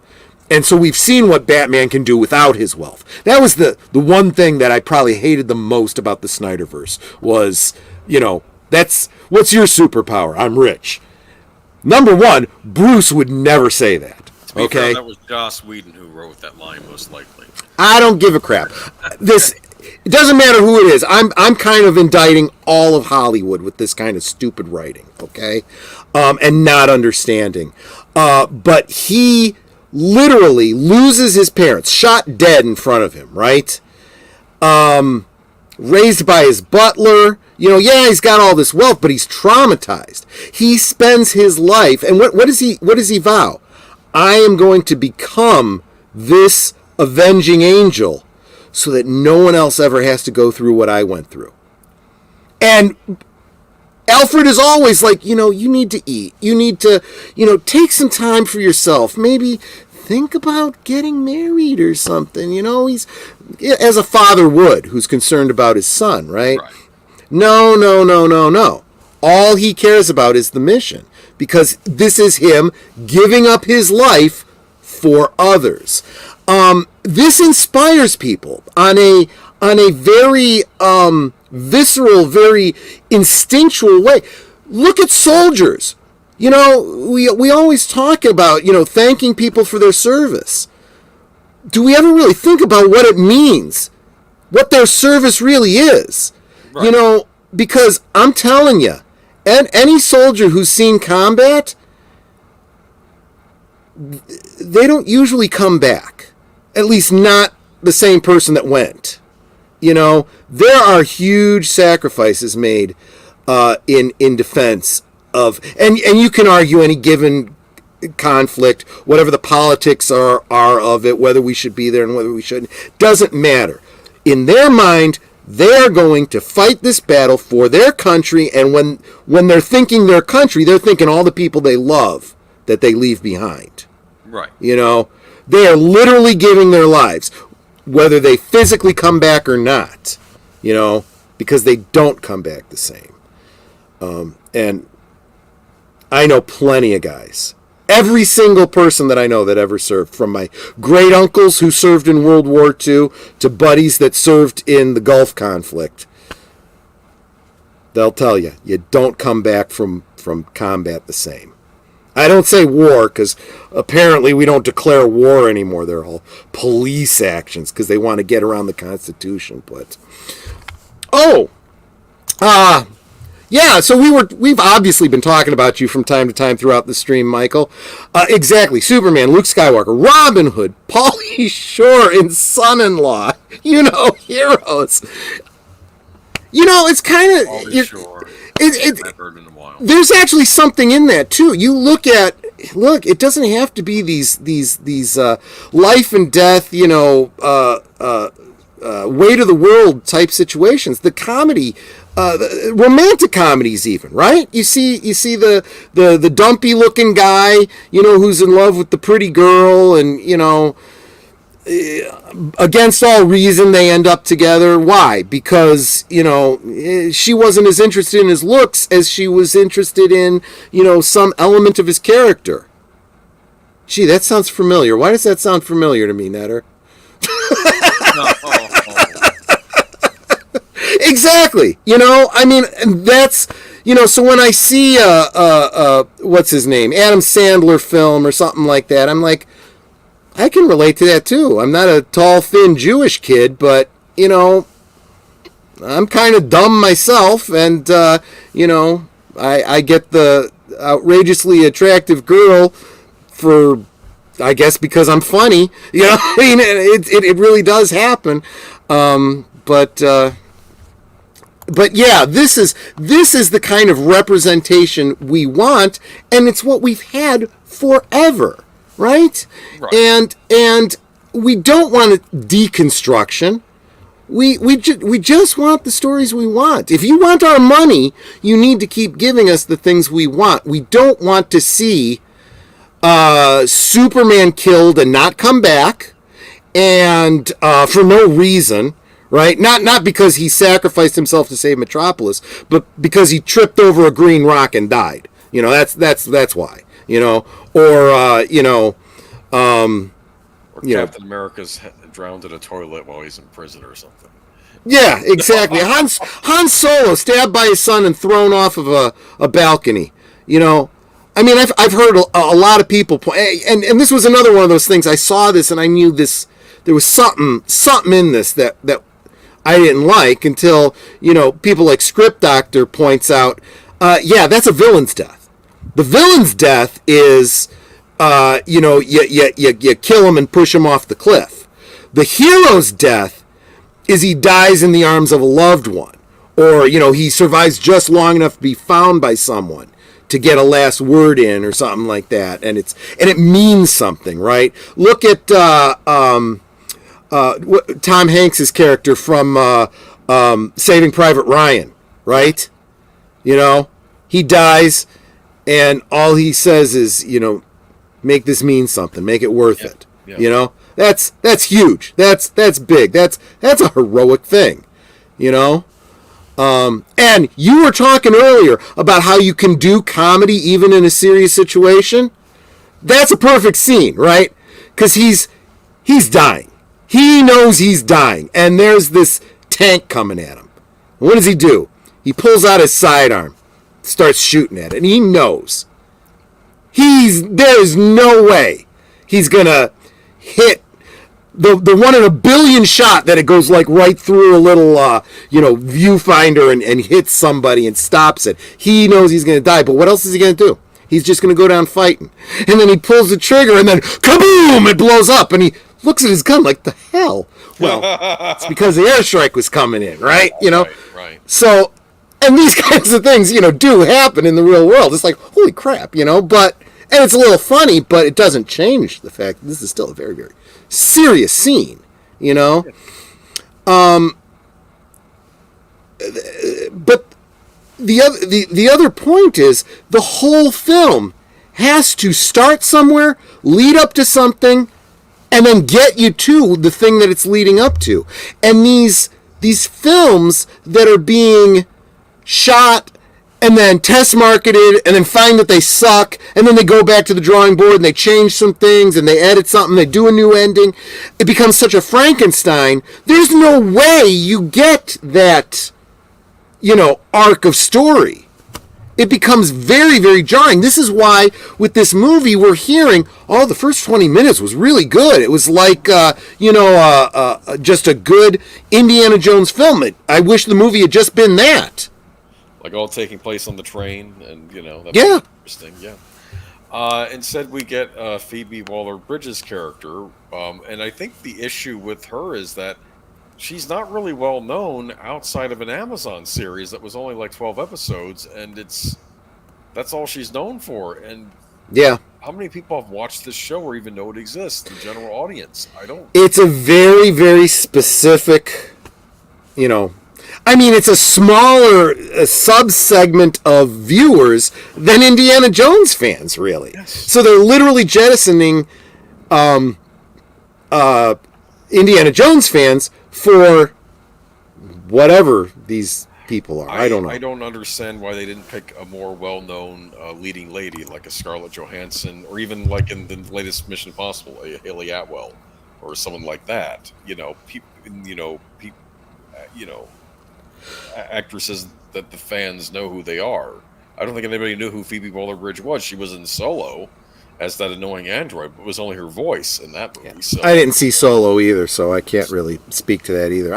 This is the thing. This is why this channel, I almost never, I think I have like one film review up, and it's actually not a good film review. I gave a far more positive review of something than I should have because I wanted to like it, and I still kind of do, but you know what? I'm going to go see Sound of Freedom this weekend, and it'll be the movie that I had wanted the last Rambo movie to be.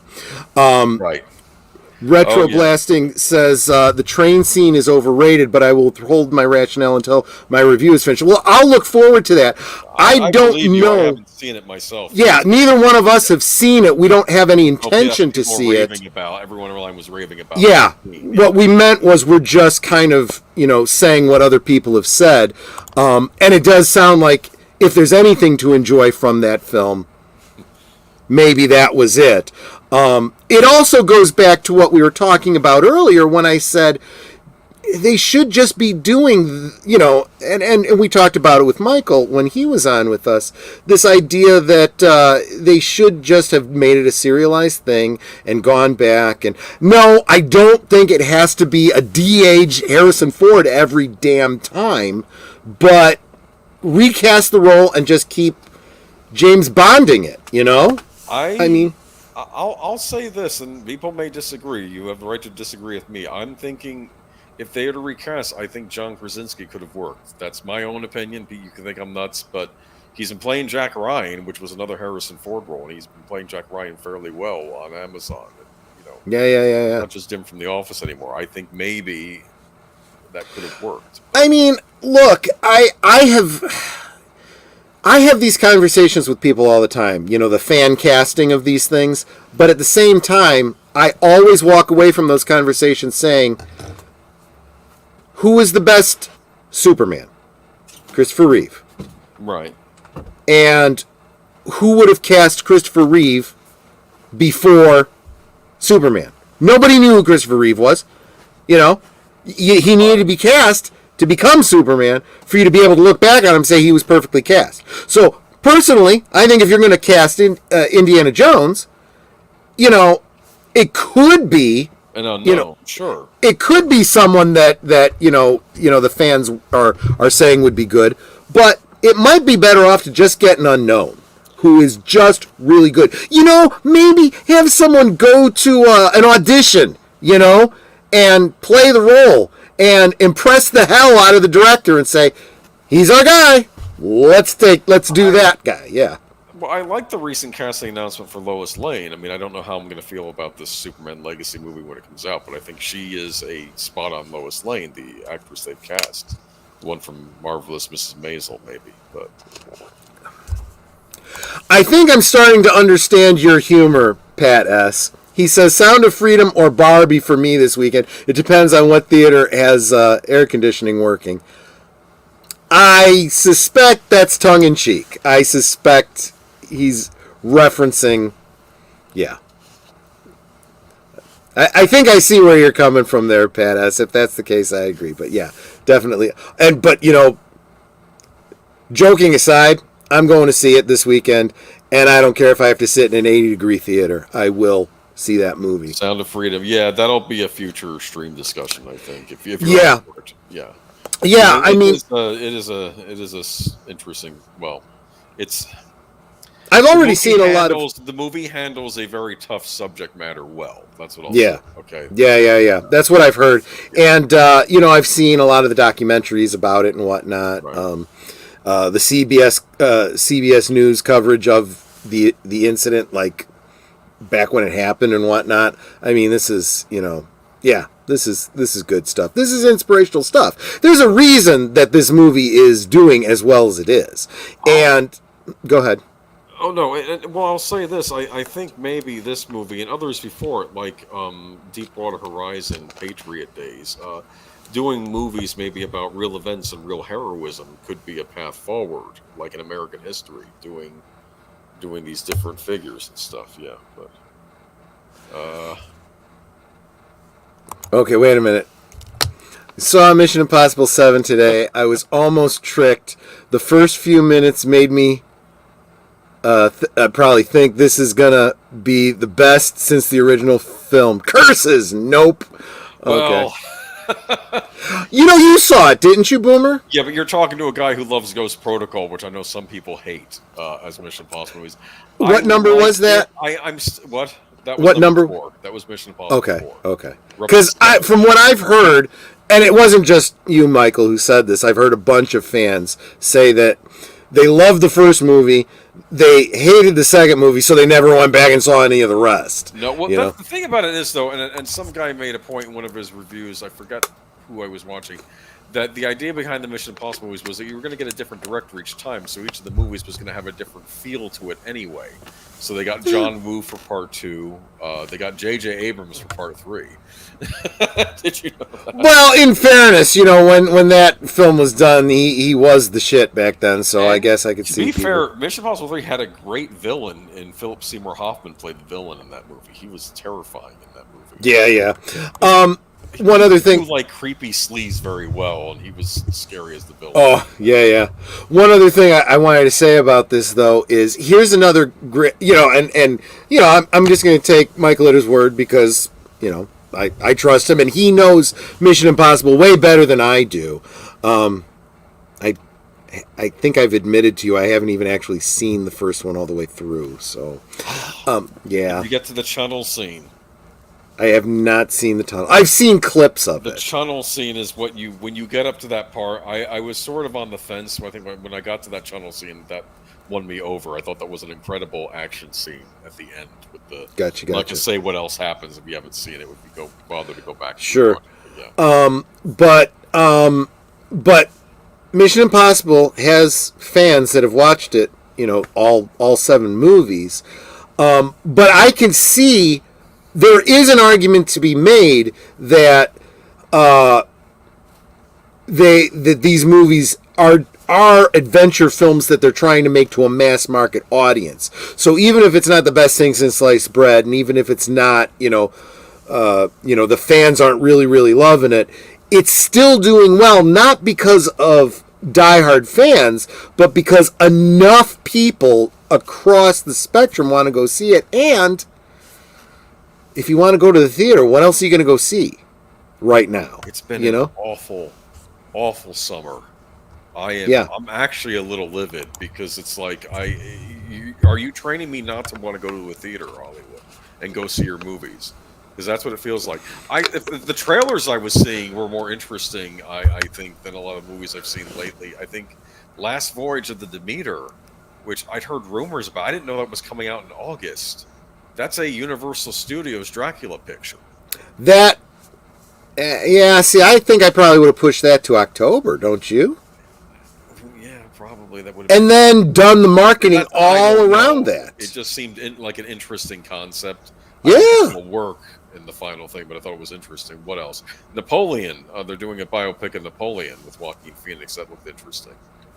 Well, you know how I am with those kinds of things. You know, I'll wait to find out how historically accurate well, guess it is. who's directing it? Who? Ridley Scott.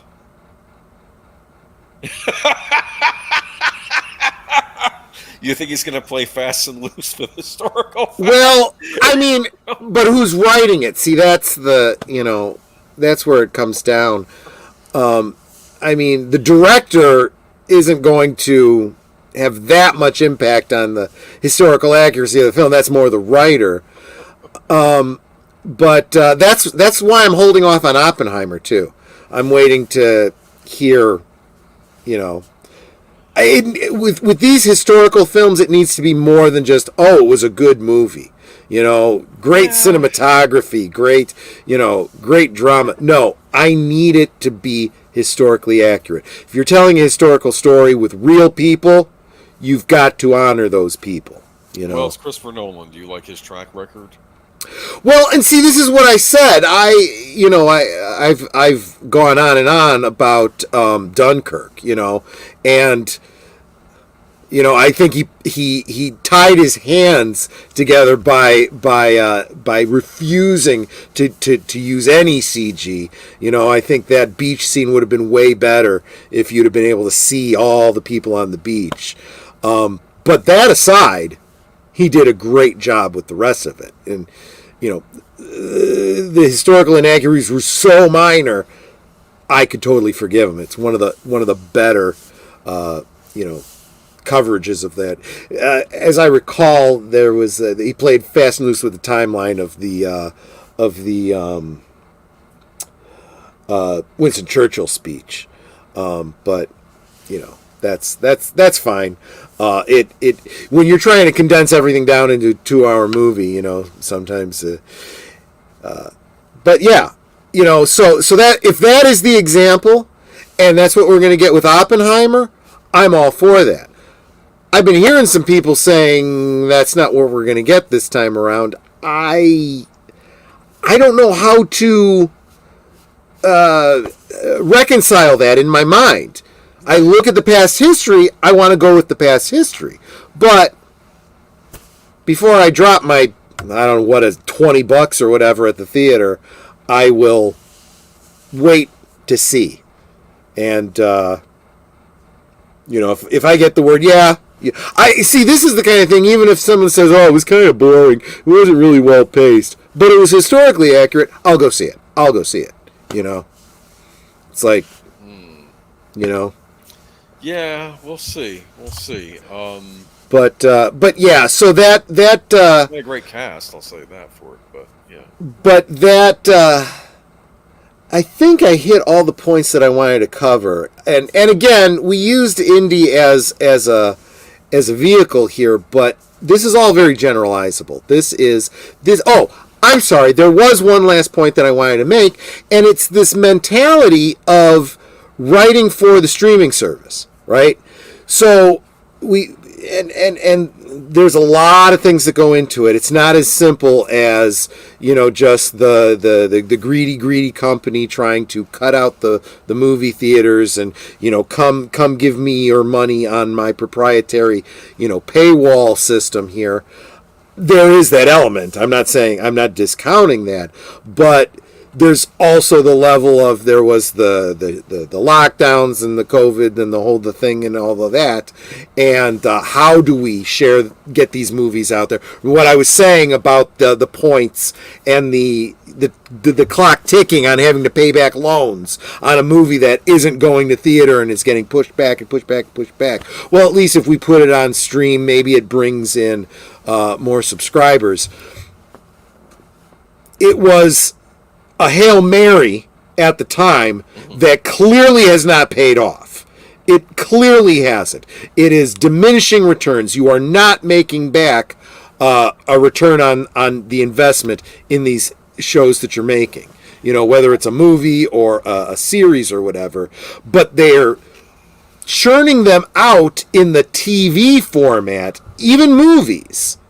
And then when they actually start making these movies and put them in theaters, they're doing it with the same churn mentality. And people are going, yeah, this you know, go ahead. Do you think, and this is what I'm very curious about. Now, of course, I don't know if these next Star Wars movies are going to happen now, but I guess they're still planned. So I guess we have to assume they are. I believe nothing until it's actually released in the theaters. I think that Filoni movie, the one that's supposed to tie all of the Disney Plus series together, I don't know why that's being done as a theatrical feature and not just as another series, just to wrap up the storyline. I can answer that, because they need to get Star Wars back in cinema. But why that? But aren't you hamstringing yourself by tying it to these series that have only been available on Disney Plus? And if anybody goes out to see it in the theater, are they going to be lost? Well, here's my expectation. Okay, say, this. I am looking at what's happening with the Marvels, right? We talked about this earlier. The Marvels is coming up. They want people to go see the Marvels, but we can't get them to see the Marvels and be interested in it because they didn't see Miss Marvel on the streaming service. So let's put it on ABC. Get them watching it, and then they'll go see it. So my expectation is that maybe we're going to start seeing things like The Mandalorian and any of the shows that like tie into it. Maybe they start getting released on TV, on commercial television. Or, better yet, maybe they realize how long they've been leaving money on the table and they start selling DVDs and Blu-rays. I have no idea why they haven't done that already. Because they're idiots. Because they are stupid companies who are trying to, you know, mine, my precious. You come to D- to watch this. That's why. But they're losing subscribers, so obviously this isn't working. Yes, because these people are idiots. What HBO used to do, is that, because same model, premium channel, yep. They would release a season of the show, like, I think right before the new season was going to start, like a few months later, like maybe a year later. You could also buy the series digitally. I didn't know, I forgot about this, but I think Game of Thrones, if you didn't want to subscribe to the HBO Max, you could at least buy the season. And wouldn't it make sense for you to be able to do that with something like The Mandalorian? Like, you at least can buy the season digitally if you can't if you don't want to subscribe to Disney Plus. I mean, you know, all the way up, except for Disney Plus. That's the and this is the idiocy of the leadership that they've got over there, right? They are so hyper focused on this. We want you to subscribe to us. Subscribe to us. Come subscribe to us. Give us your money. Yet they're not doing what's necessary to get people to want to, you know? And they're also not looking back. You got to understand business. Look back at history, right? You know, movie companies would license these movies out to this cable company, and they'd release it on video, and then they would put it on commercial television. And these were all revenue that they got off the same damn movie. You know? It's double and triple and quadruple dipping. You know? But now they're trying to make this monopoly happen for themselves, and it's just not. And they are too stupid to see it never was gonna work. It couldn't work. Is anyone winning the streaming war? I think the one who's closest is probably Netflix. Wow. They're starting to come back. Lost all of this content, but they're still number one. which I thought Yeah. was interesting. And I think if these other companies start getting over themselves and start, paying attention to what's actually going on, they'll realize that maybe we need to go back to that model and license out The Mandalorian to Netflix and license out, whatever movie to Netflix and let Netflix be the one-stop shop. Marvel shows like Jessica Jones that was being licensed out to Netflix. Yep. To make and they got drunk on their own success. And it wasn't the success of Kevin Feige. I would argue it was the success of Jon Favreau. But he started a ball rolling that got them thinking, we're the best, and these other companies don't know what they're doing, so we need to bring it back in-house. And that makes sense. Get in-house your IPs and your rights, but they've shot themselves in the foot because they put all their eggs in one basket, and they dropped the fucking basket. I'm talking about Marvel, but you could apply that to anything else, too. But, yeah. And that's the other thing, too. They think that Filoni is going to be the savior because Thrawn, and that's not the case. Nobody cares about Thrawn because of Rebels and Clone Wars. They care about Thrawn because they're hoping that we're going to get Heir to the Empire. And I got news for you. All the fans of Heir to the Empire are going to be feeling the same way they did with The Last Jedi. So what's the plan going forward? We have Ahsoka. Is there another series planned after Ahsoka, or is this where this movie comes in? I don't know. I have no flipping clue. Mandalorian season 4. I like I said, I don't watch these things, so I don't know where this is all going. I assumed Andor was going to get a second season to wrap that up. Apparently it is. Apparently that's already locked in. And then there was going to be this Acolyte series, which I guess is a High Republic era to tie in with those novels they were trying to sell. Yeah, that's a brilliant idea. Let's make a series based on a book series that nobody bought. Yeah, that's brilliant. And then I guess the plan after that is to do this Dawn of the Jedi movie, which I guess will tie into the Rey movie they want to work on. Like there'll be revealed stuff in that may play importance in what goes on with Rey being the Jedi Master and raising the two pupils and whatnot. So I guess that's it, right? So all this right? So let me throw something out at you here. A little reveal that came out of San Diego Comic-Con. Okay. I may be reading way too much into this. I probably am. But the action figures that were pipelined and revealed at SDCC included a Grand Admiral Thrawn figure and another clone trooper of some kind, an updated Cassian Andor, an updated third season Mandalorian, an updated third season Grogu, because I guess the pram was different, so they got to do that variation. I don't remember all the figures that were marked, but they one figure that was pipelined is Finn from the sequel trilogy. Okay. So, the only possible reason for that, well, there's two possible reasons, maybe both. One is they're just gauging to see if maybe fans have softened and might start buying, figures from the sequel trilogy. Right. It's like a canary in a coal mine. The other possibility is they might be saying, we're going forward with that Rey movie and Finn's going to be in it. Well, I don't know. Just speculation on my part, based on nothing, but, And Rey is raising two students, and, one's going to go to the dark side, and she's going to want to kill him while he's sleeping, and then regrets it, and then he sees it. No, because she doesn't make mistakes like that. She's the amazing Wonder Rey. So yeah, no, that's not going to happen to her. You know, it's got to be some man that she's never encountered before that's trying to destroy her because, you know, she is who she is. She's all the Jedi now and whatnot. And No, they don't understand. People have not forgotten and will not forgive. You know. And these movies are going to cost $300 million a piece. Right? Well,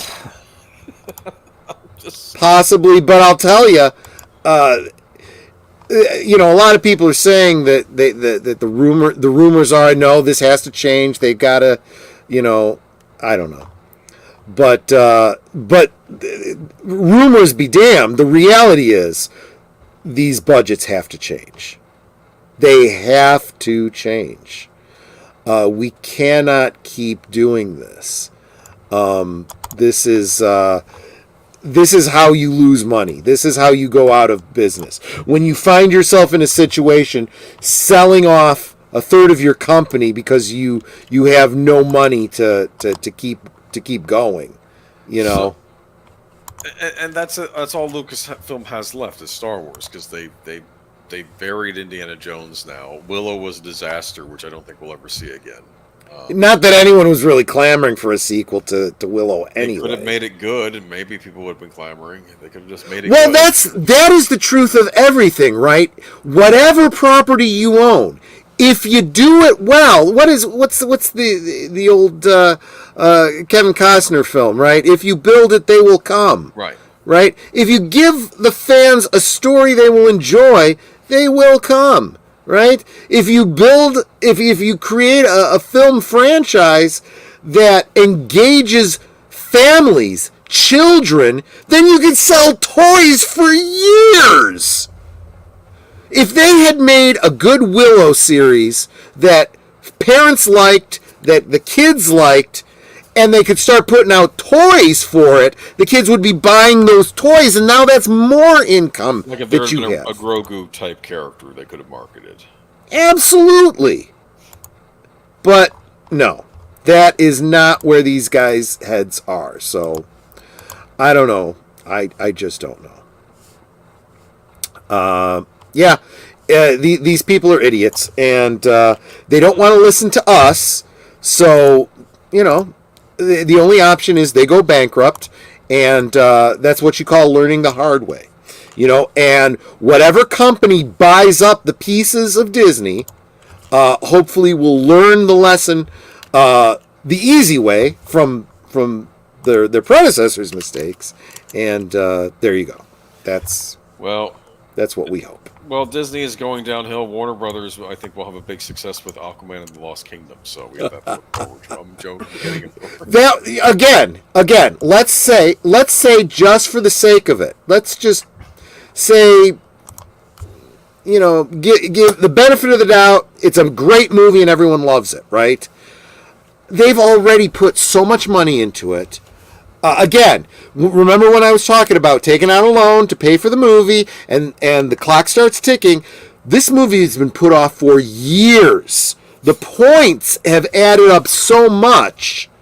There's no way this movie could, if it makes $1 billion, it can't get its way out. There's still the contingency of people that will not see it because of you know, the whole Johnny Depp being fired from Fantastic Beasts and Amber Heard being maintained. That's a thing. Whether or not you agree that it should have anything to do with whether or not you go see an Aquaman movie, because the character is not really that important. Who gives a crap? And number two, why does outside, you know, political, legal, you know, life of these stars have anything to do with the movie? Doesn't matter. This is how people feel. That is the reality. Don't talk to me about what should be and why people should and shouldn't feel the way they do. The people feel the way they do. Period. You got to deal with it. And if you want to make your money back, you acknowledge it and deal with it. If you don't, you can have the righteous high ground. Well, it should have been this way. It should have been, and you are now broke. Congratulations. I remember the first Sonic the Hedgehog movie when the first trailer came out, and everybody was horrified by the Sonic design, and the fans complained. Yep. And I think they listened, or Sega listened, and went to Paramount and said, "You changed that design," and they fixed it, and then the movie was a big hit when it came out. So, because they listened to the complaining, they said, "This does not look right." This is. Yep. Exactly. So anyway, that's my breakdown. I think everything that we could say about Indiana Jones, we can generalize to pretty much all of entertainment right now. It's not any one thing, despite I think there's a lot of people that have, their strong opinions and want to use it as the focus and the proof that proves their particular thing. But again, it's only part of the truth. There's a lot of elements here. And if you are a CEO of a company, it is your job. This is why you make the big bucks, to pay attention and understand these things. And even if you don't understand what it is that makes Indiana Jones a success, you pay attention to what's happened, what's happening now, what people are saying, and you don't discount anything. You take it all in. And you go, well, I don't understand Indiana Jones, but there's a lot of fans out there that don't like this because this, and this. Maybe we should listen to them. Oh no, you're giving in to these hard-headed fans. These hard-headed fans are the ones paying your salary. You're damn right I'm listening to them. Shut up and go do your job. This is what an executive should be doing. But this is not what an executive who wants to run for president does. No. An executive whose claim to fame is he used to be a weatherman. Yeah, he used to be a weatherman. Yeah. So nothing against weatherman, but that doesn't make him a genius executive at running a big company, a big entertainment company. That means you have experience in meteorology and presenting the weather to people. And believe me, that is a skill that I do not have. That is a great deal of training and intelligence and knowledge of the weather and meteorology and so forth. It takes charisma to present on a daily basis and make it fun and interesting. I will point people to Katie Nicolau, meteorologist Katie Nicolau. Of so many random fandoms.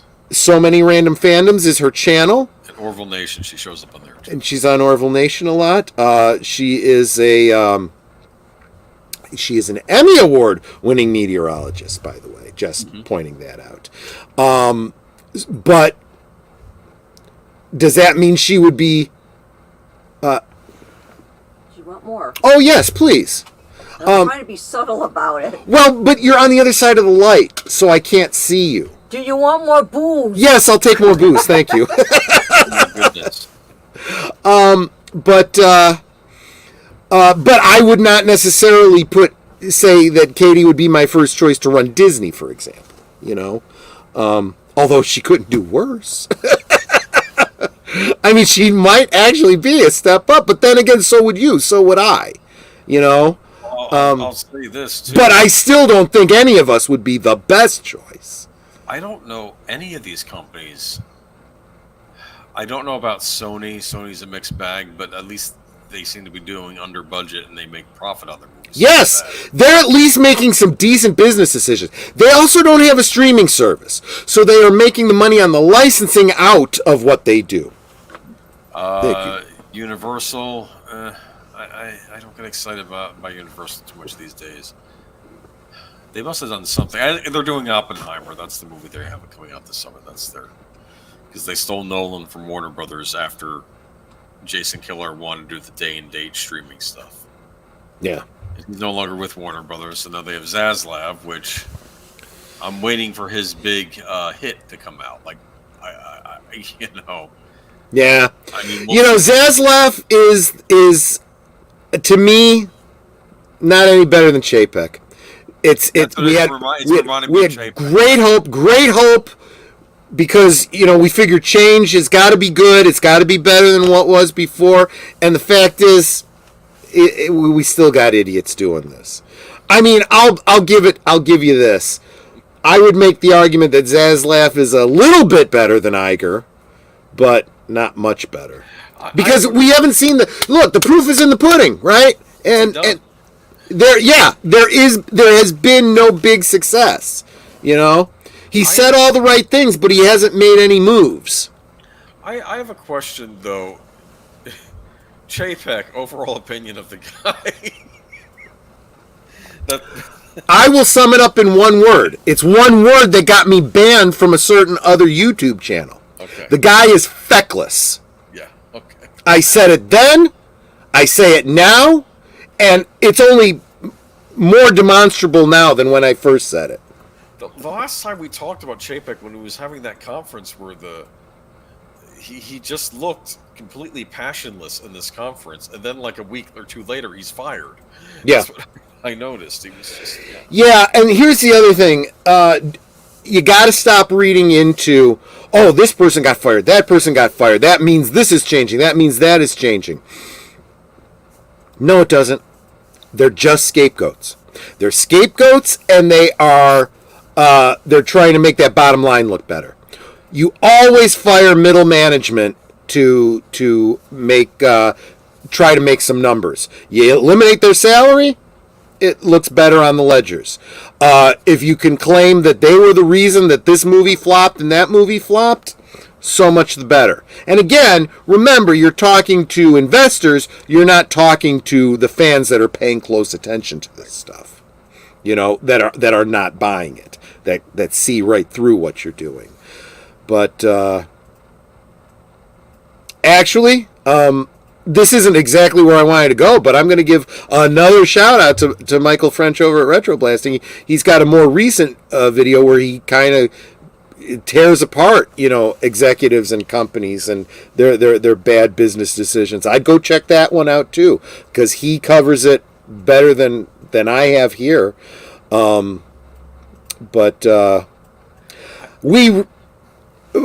you know, I definitely now at this point have made all the points that I was going to make.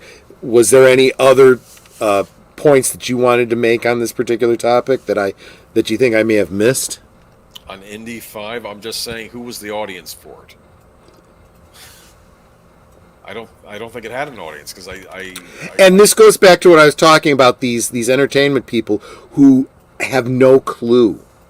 They have lost touch with anyone outside their bubble. And so they can't do stories that people can relate to, and they certainly don't understand who the mass market is in order to market to them. They are completely lost. And this is how companies go bankrupt. The most successful companies, with the ones with the most longevity, the one thing they all have in common is some variation on appreciating your audience or your customers or whatever, being grateful for their loyalty and reciprocating it, being loyal to them, you know. And that's true for making tires, making movies, making cheeseburgers at a stand, or doing YouTube, you know. I mean, I'm not just blowing smoke when we close out the streams when I tell you guys how much I appreciate every single one of you. And yes, you know, it encourages me when you hit the thumbs up and you share out the stream on the social medias, and you know, tell other people, hey, on Friday nights I like to go hang out at Last Call and have drinks with Troy and the folks. Why don't you come hang out with us? I appreciate the hell out of that, but really the only thing that I'm doing this for is just to hang out with the faces that I see here all the time, because that's why I'm doing it. I'm not doing it for the money, because I'm not monetized. I don't see it happening anytime soon. I'm doing it because I enjoy it, and I enjoy the interaction with you, and I really think that this thing is the future. I'm not just bitching about Indy and Star Wars and all these other things. I'm saying my intent is to start putting out more and more content in my own little limited way that entertains. You know, I'm saying screw The View, screw late night talk shows and all that kind of crap. Come hang out with me over here. We'll talk about these things here. You know, and you people in the chat get that opportunity because I see your chats come up. I'll bring them up from time to time and whatnot. Yeah. You know, if you got a channel and you're vibing with what I'm doing, shoot me a DM. Maybe we get you on. We talk directly. You know,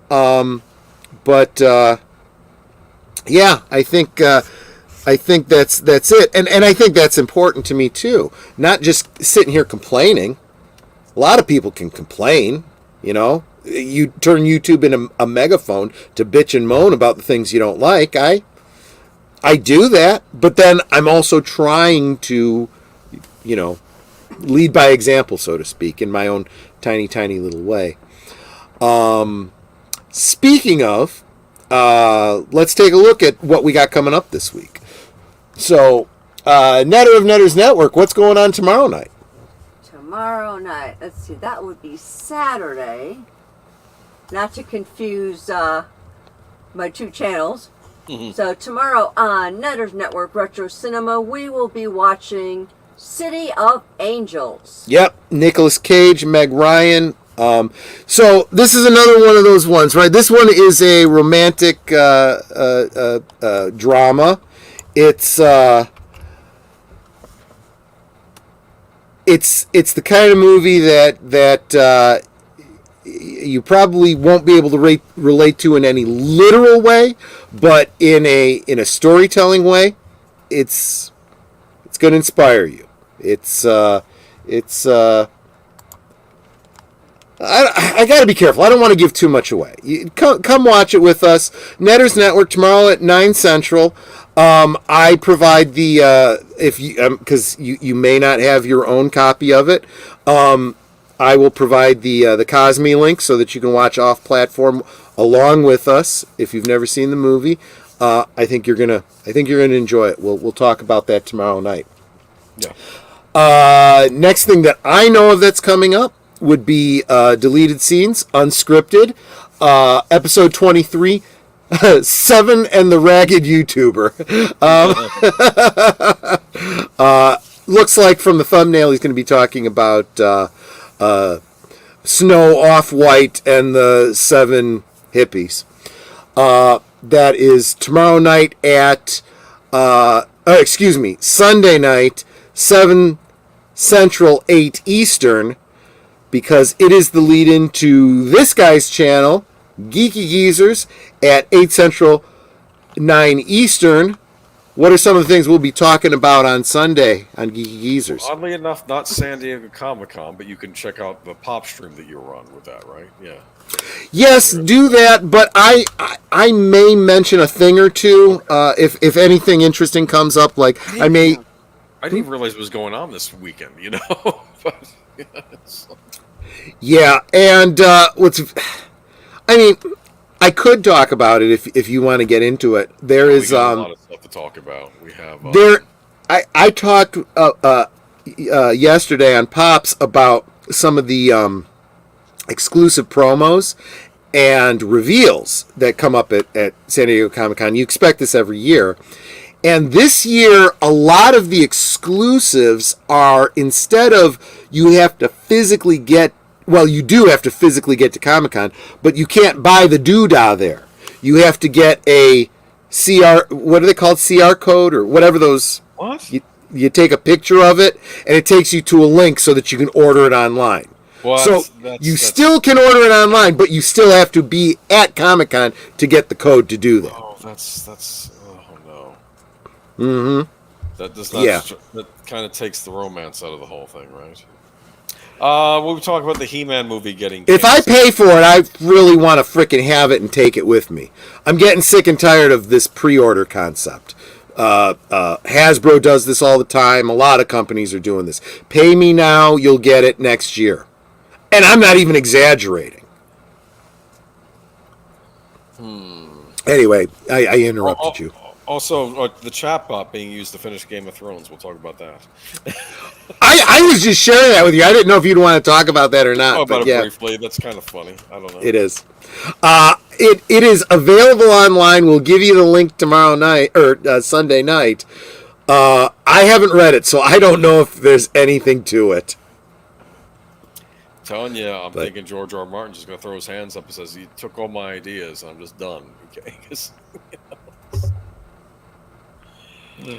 So anyway, after Geeky Geezers, back to deleted scenes. I'm assuming deleted scenes. Let me know if you have a after what is it, Other Side of Midnight. Mm-hmm. That would be after 11 o'clock Central, after midnight East Coast.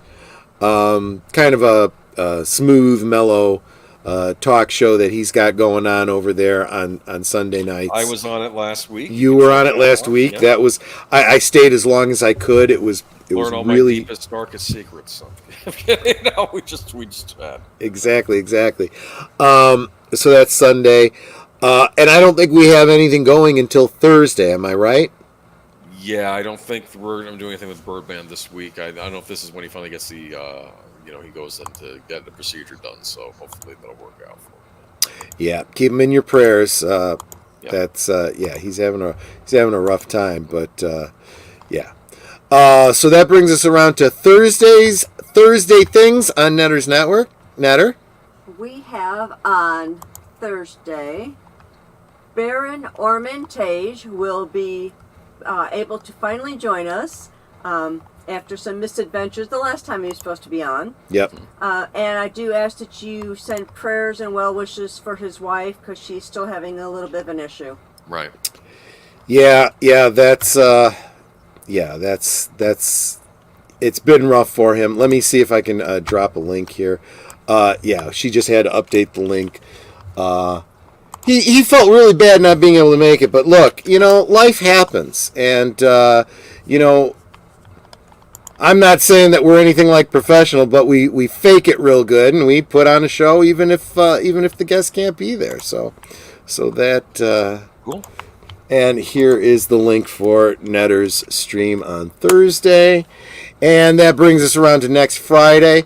I don't know what the topic's going to be next Friday, but it may very well be talking about Sound of Freedom, which I will be seeing this weekend, one way or the other, and. Who knows? Maybe I can bring in a guest and we can talk about that a little bit more. But so there we go. Oh, and I just got a notification. This is breaking news. Limited quantities left on Romulan ale from Star Trek Spirits. What? So yeah. So if you want to check that out, I would do that. I picked up. There is 2 varieties of Romulan ale, so I've got 2 bottles of each, 4 bottles, and I'm thinking about recording a tasting, and I'll give my opinion. You want to show off the bottles? Sure, yeah, you can give me one of the bottles, or you can give me both bottles. Why not? Well, they're different, so. Yeah. So. I take it, do they make Klingon blunt wine as well? They do. So, you see, yeah, bright blue. And a lighter blue. So one is a rye, one is the rye, and one is a vodka. Yes, they are beautiful. And here's the thing: these are not exactly, but very close. No, I'm good. Thanks. But you're covering up the best part, the top. Oh yeah, good point. I like That's it. what I was trying to get from the bottom. So these bottles are not exactly, but very similar to the decanters shown in the movies. Yes. And that was probably the biggest reason that I wanted to get these. But also, as you've seen Romulan ale over the years, they do come in darker and lighter shades. So I thought it was kind of brilliant that we got both. And so I had to make sure I got 2 that are going to sit on my bar and never be used, and 2 that I'm going to open up and taste, and I'll tell you guys what I think about it. And when I finish them off, I can always refill them with a vodka and a rye of my own. Or blue Kool-Aid. Or blue Kool-Aid. I could do that too, I suppose. Yeah. So that is up through Friday, next Friday. So yeah, possibly talking about Sound of Freedom, and again, because I'm not monetized, I don't have anything to worry about, right? So, but of course, just in case, if I run afoul of the YouTube and there's ever a Friday night that I'm not here because you can't find my channel anymore, that means I said something that somebody didn't like. So make sure that you are subscribed to me on Rumble. I think my Rumble link is below, isn't it? Let me check. It is not. Let me get you my Rumble link so that you can follow me on Rumble. I see your Discord. Because this way, and you know what? For next week, I'll make sure that we add. You're there for Rumble. Is it on there?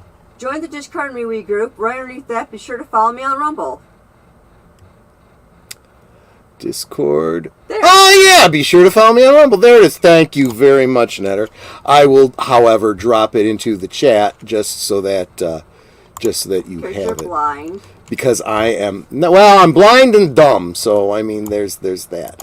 So there we go. So be sure to follow me on Rumble, because if anything happens to this channel, that's where I'll be. And I am backing up all of my videos there too. So this stream will be available on Rumble tomorrow. So it's probably a little late in the video. It's not like you're going to go and rewatch this whole thing again on Rumble, but yeah, I'd love it if you did. I could get some watch time over there. But anyway, that's all I've got. Boomer, any last thoughts? Any last words? Anything I missed and didn't cover?